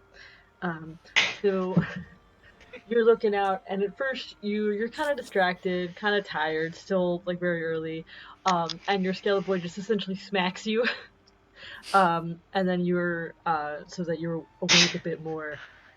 Hey, my boy looking out for me. Yeah, the bandit's gotta go somewhere. Give him a thumbs up.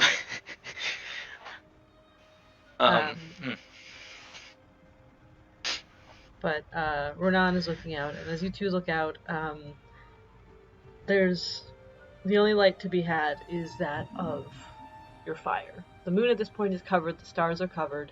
You don't see much. But you don't hear much either. Your watch, for the most part, passes uneventfully. Okay. But at some point, Ronan looks at you and just says, "So." Oh.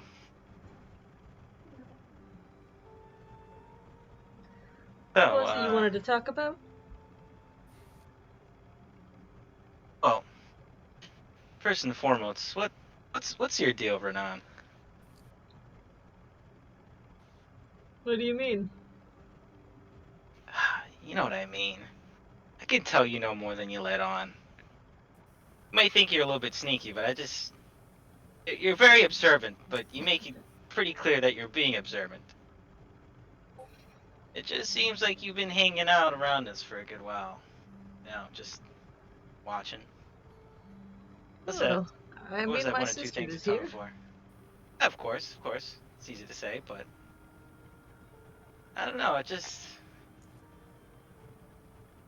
Don't get me wrong, I am genuinely here to unite with Halu. No doubt about that. But, you're right in that there are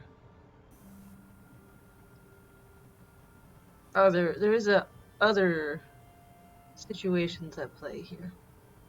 Yeah, totally. That's what I'm curious about. I can tell it's been that way from the start, more or less. So, due to respect for both you and Helu, I try not to pry, but still itching in the back of my mind nonetheless. Like I said, I have no doubt that you're here for Helu, to look after her, to spend time with her. But I'm sure you can understand that anybody would be as curious as I am, Oh, sure. Wondering what's going on. I mean, I'd be curious too if, and he reaches into a bag and he pulls out a piece of paper. He's like, I'd be curious too if,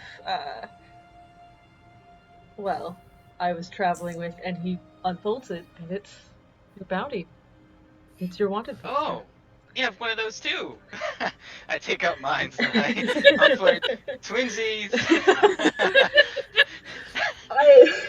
I'm guessing that that's the reason for the shift in dynamics between you and everyone else. Yeah, I'm guessing. Yes. Well, depends how much you know about it exactly. Well, I'm a little bit curious. Back when we first met, you made a point of bringing up the Foxglove. So In this moment, you know, you've been traveling with Renan, and during this time that you traveled with him, he has had this like the air and the energy and the way he holds himself, like the affable older brother, the favored grandson, um, the man who's here for a good time and a long time if possible, but he's just good here. He's here for a good time. But you watch that demeanor shift and change as he sort of straightens, and he has a more serious look on his face. And you in particular, like, kind of recognize it. He goes from that affable favorite grandson, um, to your to what you'd swear is almost like a spy or intelligence kind of person. yeah, Marcus would most definitely mirror this and kind of take on the vibes of when he said no to that veteran. Yeah. But Ronan looks at you and he goes, "My employer is well connected, which means that I'm well informed. I was brought into her employ at some time because she believed in my skills to make friends. So when she had a job for me that I was out in Neverwinter, I had at the time heard rumors of someone matching the description of my sister. So I, of course, volunteered. But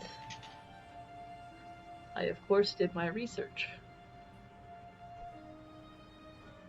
And I learned the story of one Marcus Blackblood. And the dealings he was involved with are Neverwinter. I figured. So when I came out here and I saw you with everyone else, with my sister, I was wary, but I know that while people may not always be what they seem, people are capable of change. So I thought I'd watch, see what the deal was. And then when it became clear that no one else knew, I decided it wasn't my place to reveal that. Yeah. Well, I had an itching feeling that was the case. You know, that you knew and just for whatever reason didn't want to say anything, I guess. It's very view, I guess, you know. Surprised you didn't tell your sister. It wasn't my story to tell. And if nothing else, you've been a good companion to her. Good friend. Good, you've had her back. Yeah. Found my best. Well, to shoot straight with you, I think whatever good I've done in that department is long gone. Well, I mean, judging by the extent of what's on the paper and what's not, I'm not exactly surprised. Yeah, no, exactly. Was worried about that for a good while. If I have to be honest with you, Hello's become one of my very best friends, if not my best friend. And as you can see, this whole situation has been complicated from the start, knowing her background and whatever else, so Hey, Just kind of she at least walking around. deserves friends her age, right? Yeah. uh, um, I was kind of walking around already knowing I was a ticking time bomb. And it threw me for a loop for a little while because I could tell kind of soon that you might have known more than you were letting on, and seems like that was the case more or less. But it's like he said, these kind of things were gonna reveal themselves anyways, and as you can see now they have. So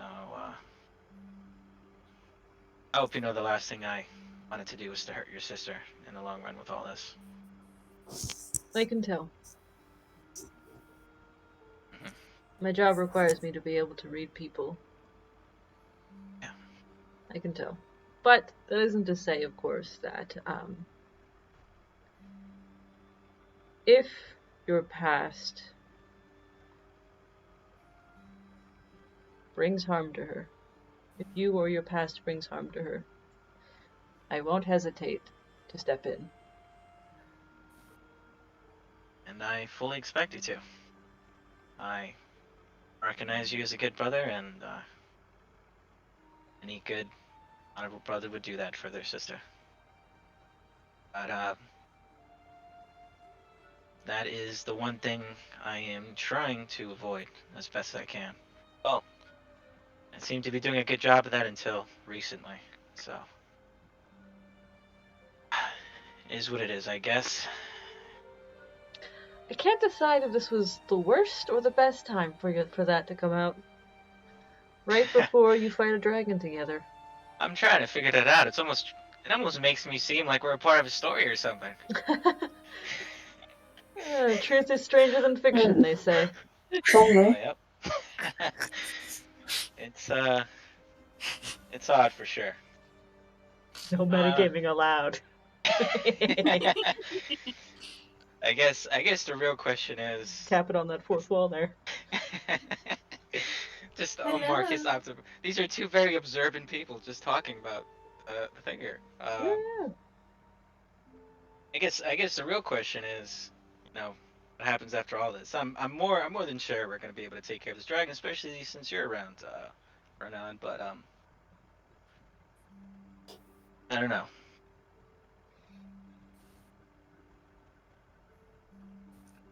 Crazy bunch for sure. What's your plan for after the dragon? You see,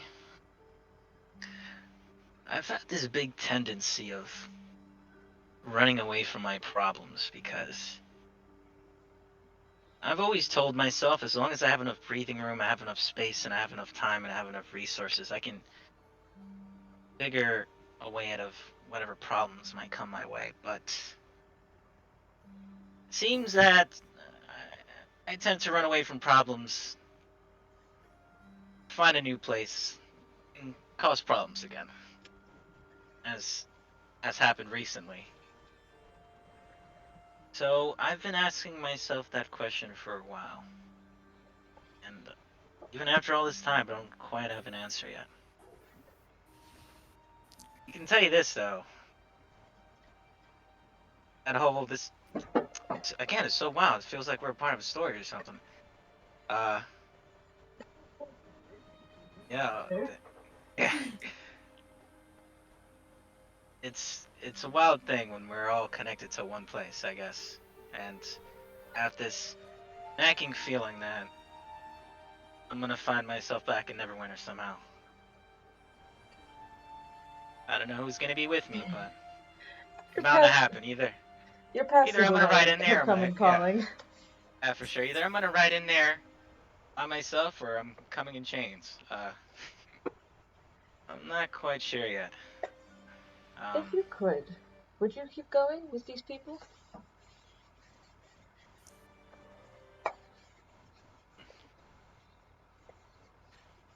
Until recently, I thought that was gonna be the case. It's not a case of what you think will happen. I'm asking you, would you want to? Oh, that's what I'm trying to say. I thought that was gonna be the case because That is the only thing that feels right now. Right on. I lost myself a long time ago, and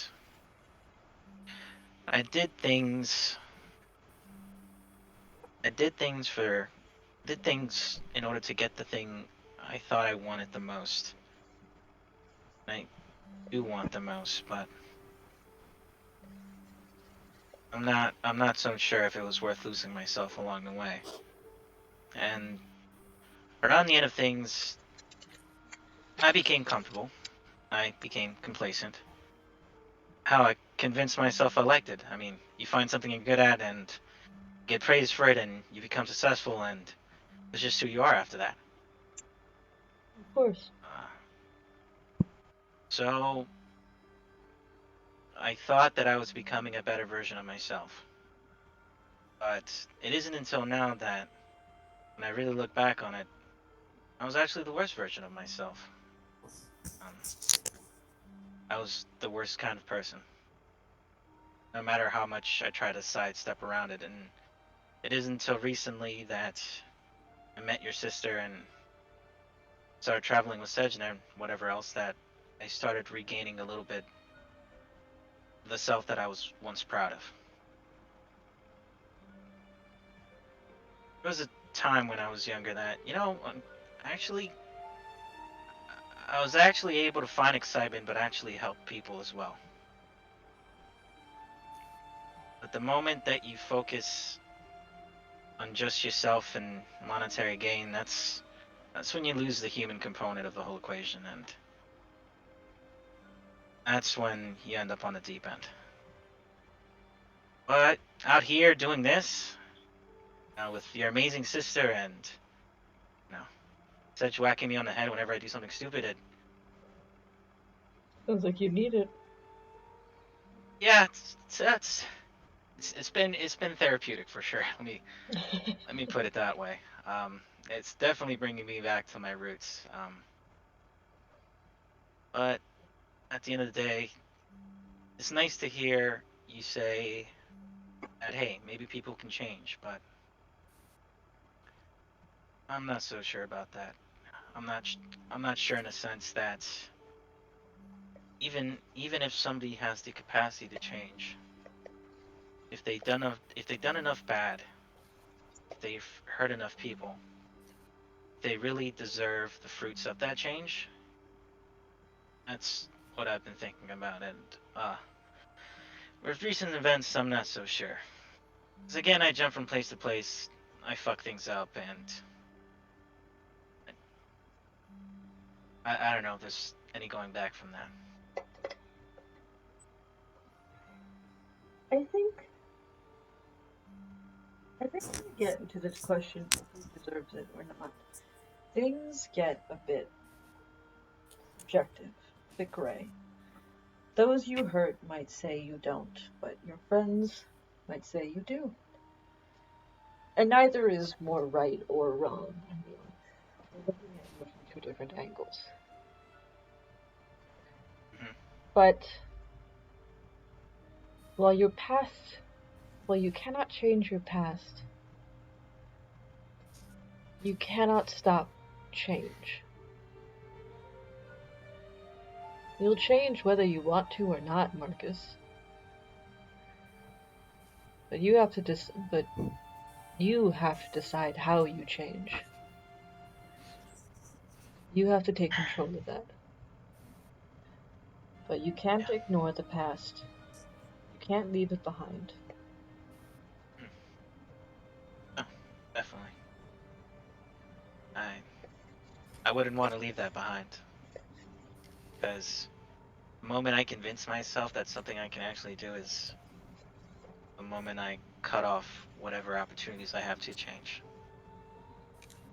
I'm definitely gonna live with the things I've done for the rest of my life, but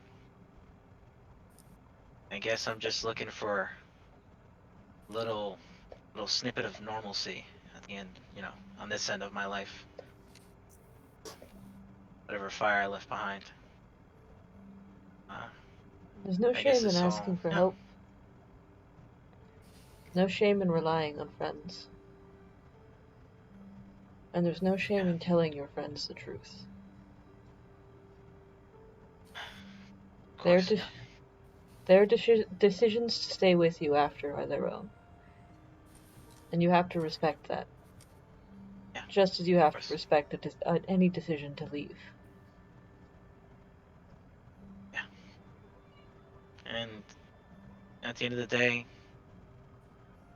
I care about my friends enough that if they decide to leave, if they decide to go along their separate ways, Helu or Sedge or anyone else, then I obviously see the massive positives in that, and I'm very happy for them. Again, like you said, I very much need this, but they also need the ability to walk away from something like this. And I'm not getting in the way of that. That attitude Especially right when it comes there, to Helu. that thought, that's evidence you have changed. For the better.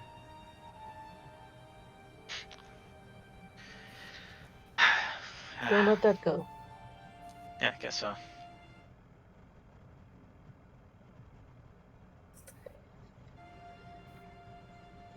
So,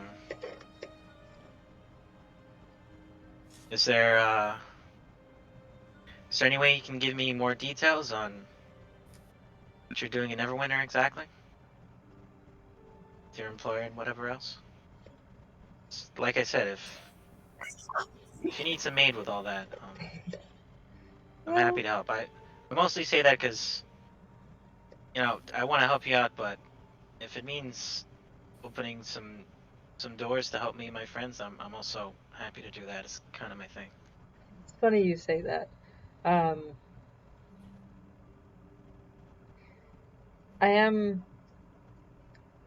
I was sent here in part to find you all because my employer needs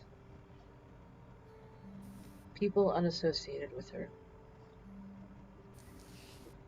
People to help take care of her problem in Neverwinter. I can't say more. But I Of course. was going to wait until after the dragon to ask for help with that.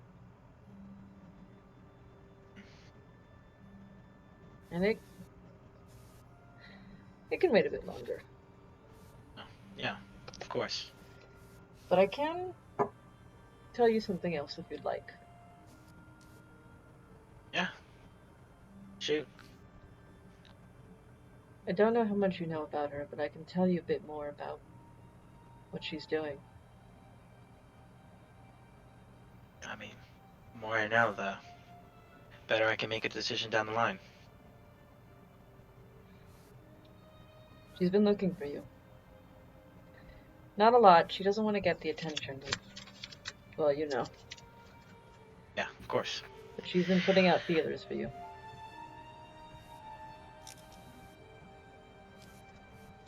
Do you know why? I just know that she publicly disowned her father. And she hasn't really been seen much since.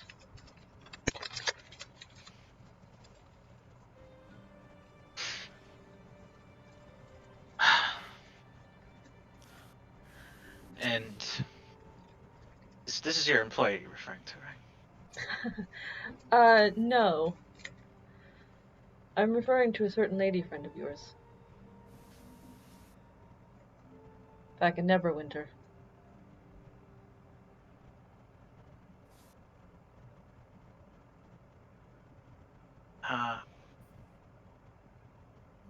How do you know her exactly, or have you just heard? Like I said, my employer is well connected, so I'm well informed. I did my research. Well, I'm well informed too. I did some research myself, and I've heard something similar, but giving it a second time definitely confirms it a little bit more.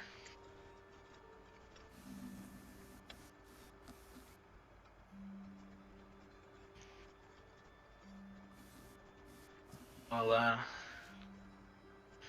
thank you for telling me that. Good night, Marcus.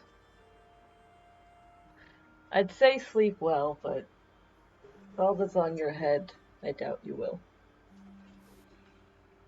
Yeah, you're right.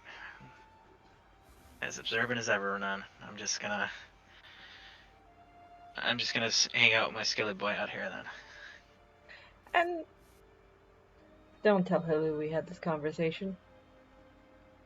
I wasn't planning to. Good. Oh, shit. You know everything I've done, right? Or supposedly done. As much as I could dig up, yeah, which sounds like most of it. You know I know the big stuff. Big stuff. Okay. Just so you're aware that big thing wasn't me. I know. Oh, okay. Just feel like I should inform you of that, just in case. I know. I should have figured that. I feel like you would have separated me from your sister if you really did believe I was mixed in with all that. You wouldn't have made it this far if I believed you were truly guilty. Right then. Just want to make that clear. And yeah, and he has his hand on his sword as he says that. Don't beat your ass for not. Say that again. Totally understand.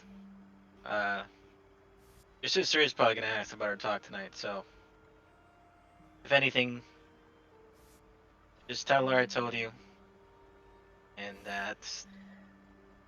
No, I reacted in.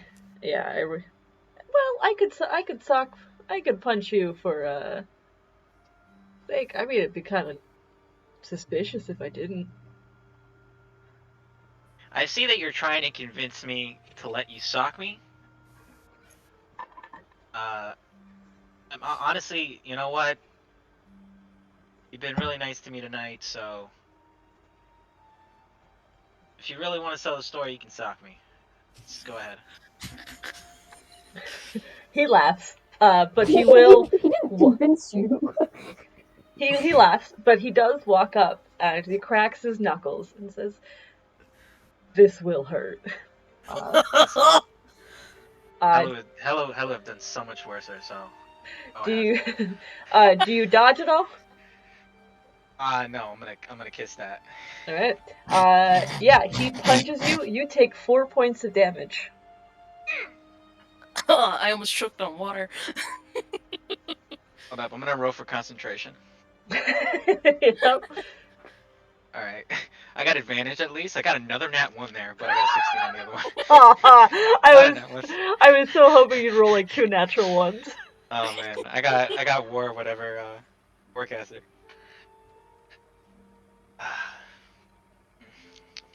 Alright. Should I punch you to really no, I don't want Hello to. Plus I would really knock you out, but have a good night. I'm just gonna Good night, a little while. Good night. And it leads you to it as he turns in for the night. Like Marcus gets punched, he gets up, like has his back straight forward, like nice one. And then once he sees like Renan like get tucked in bed, he goes down to his knees and starts wheezing over his wound a little bit. Yes, the definition of toxic masculinity. You have a sneaking suspicion that he probably knew you were faking it. Renan sees all. Renan's been traveling with you all for a couple of weeks. For real.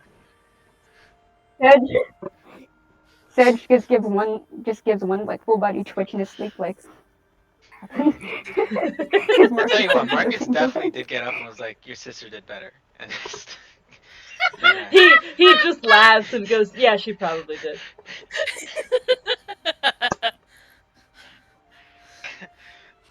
I apparently have 3 brothers now. He turns in for the night, and you have a moment as your face does hurt. There's like a cut across your cheek where like he might have caught you with like his nail or something. Damn, did me dirty on one of those. I know one of those guys. Did a little open hand. Oh. But eventually you Strict find rules. your way to bed too. Unless there was something else you wanted to do. I stood up for a little bit longer than Renan's been asleep, you know. Just wind down, and then I get up whoever's next for next watch. For the sake of brevity, because it is 20 minutes to midnight, the rest of the watches do pass uneventfully. Okay. Unless there was anything in particular that either Blossom or Lycan wanted to do. I still think Kate is like asleep. Yeah, I think so too. But just in case. Slumbering. Was there anything Lycan wanted to do?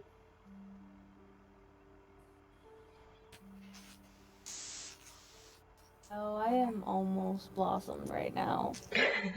Alright. Oh. For the sake of brevity then, the rest of the watches pass uneventfully. You all do gain the benefits of a long rest. And that is where we'll call it. Nice. It's nice. RRP. And you guys have begun the trek to Icespire Peak. Wow. Oh my god, they said the DM said the title. The DM said the title. I haven't said the full title yet. I missed the Dragon of part. You know how it is. Snowflake of Icespire Peak. Because we call him by his full name. Yes. Yeah. His Christian. His It's God's given name. I'm gonna go ahead and stop recording.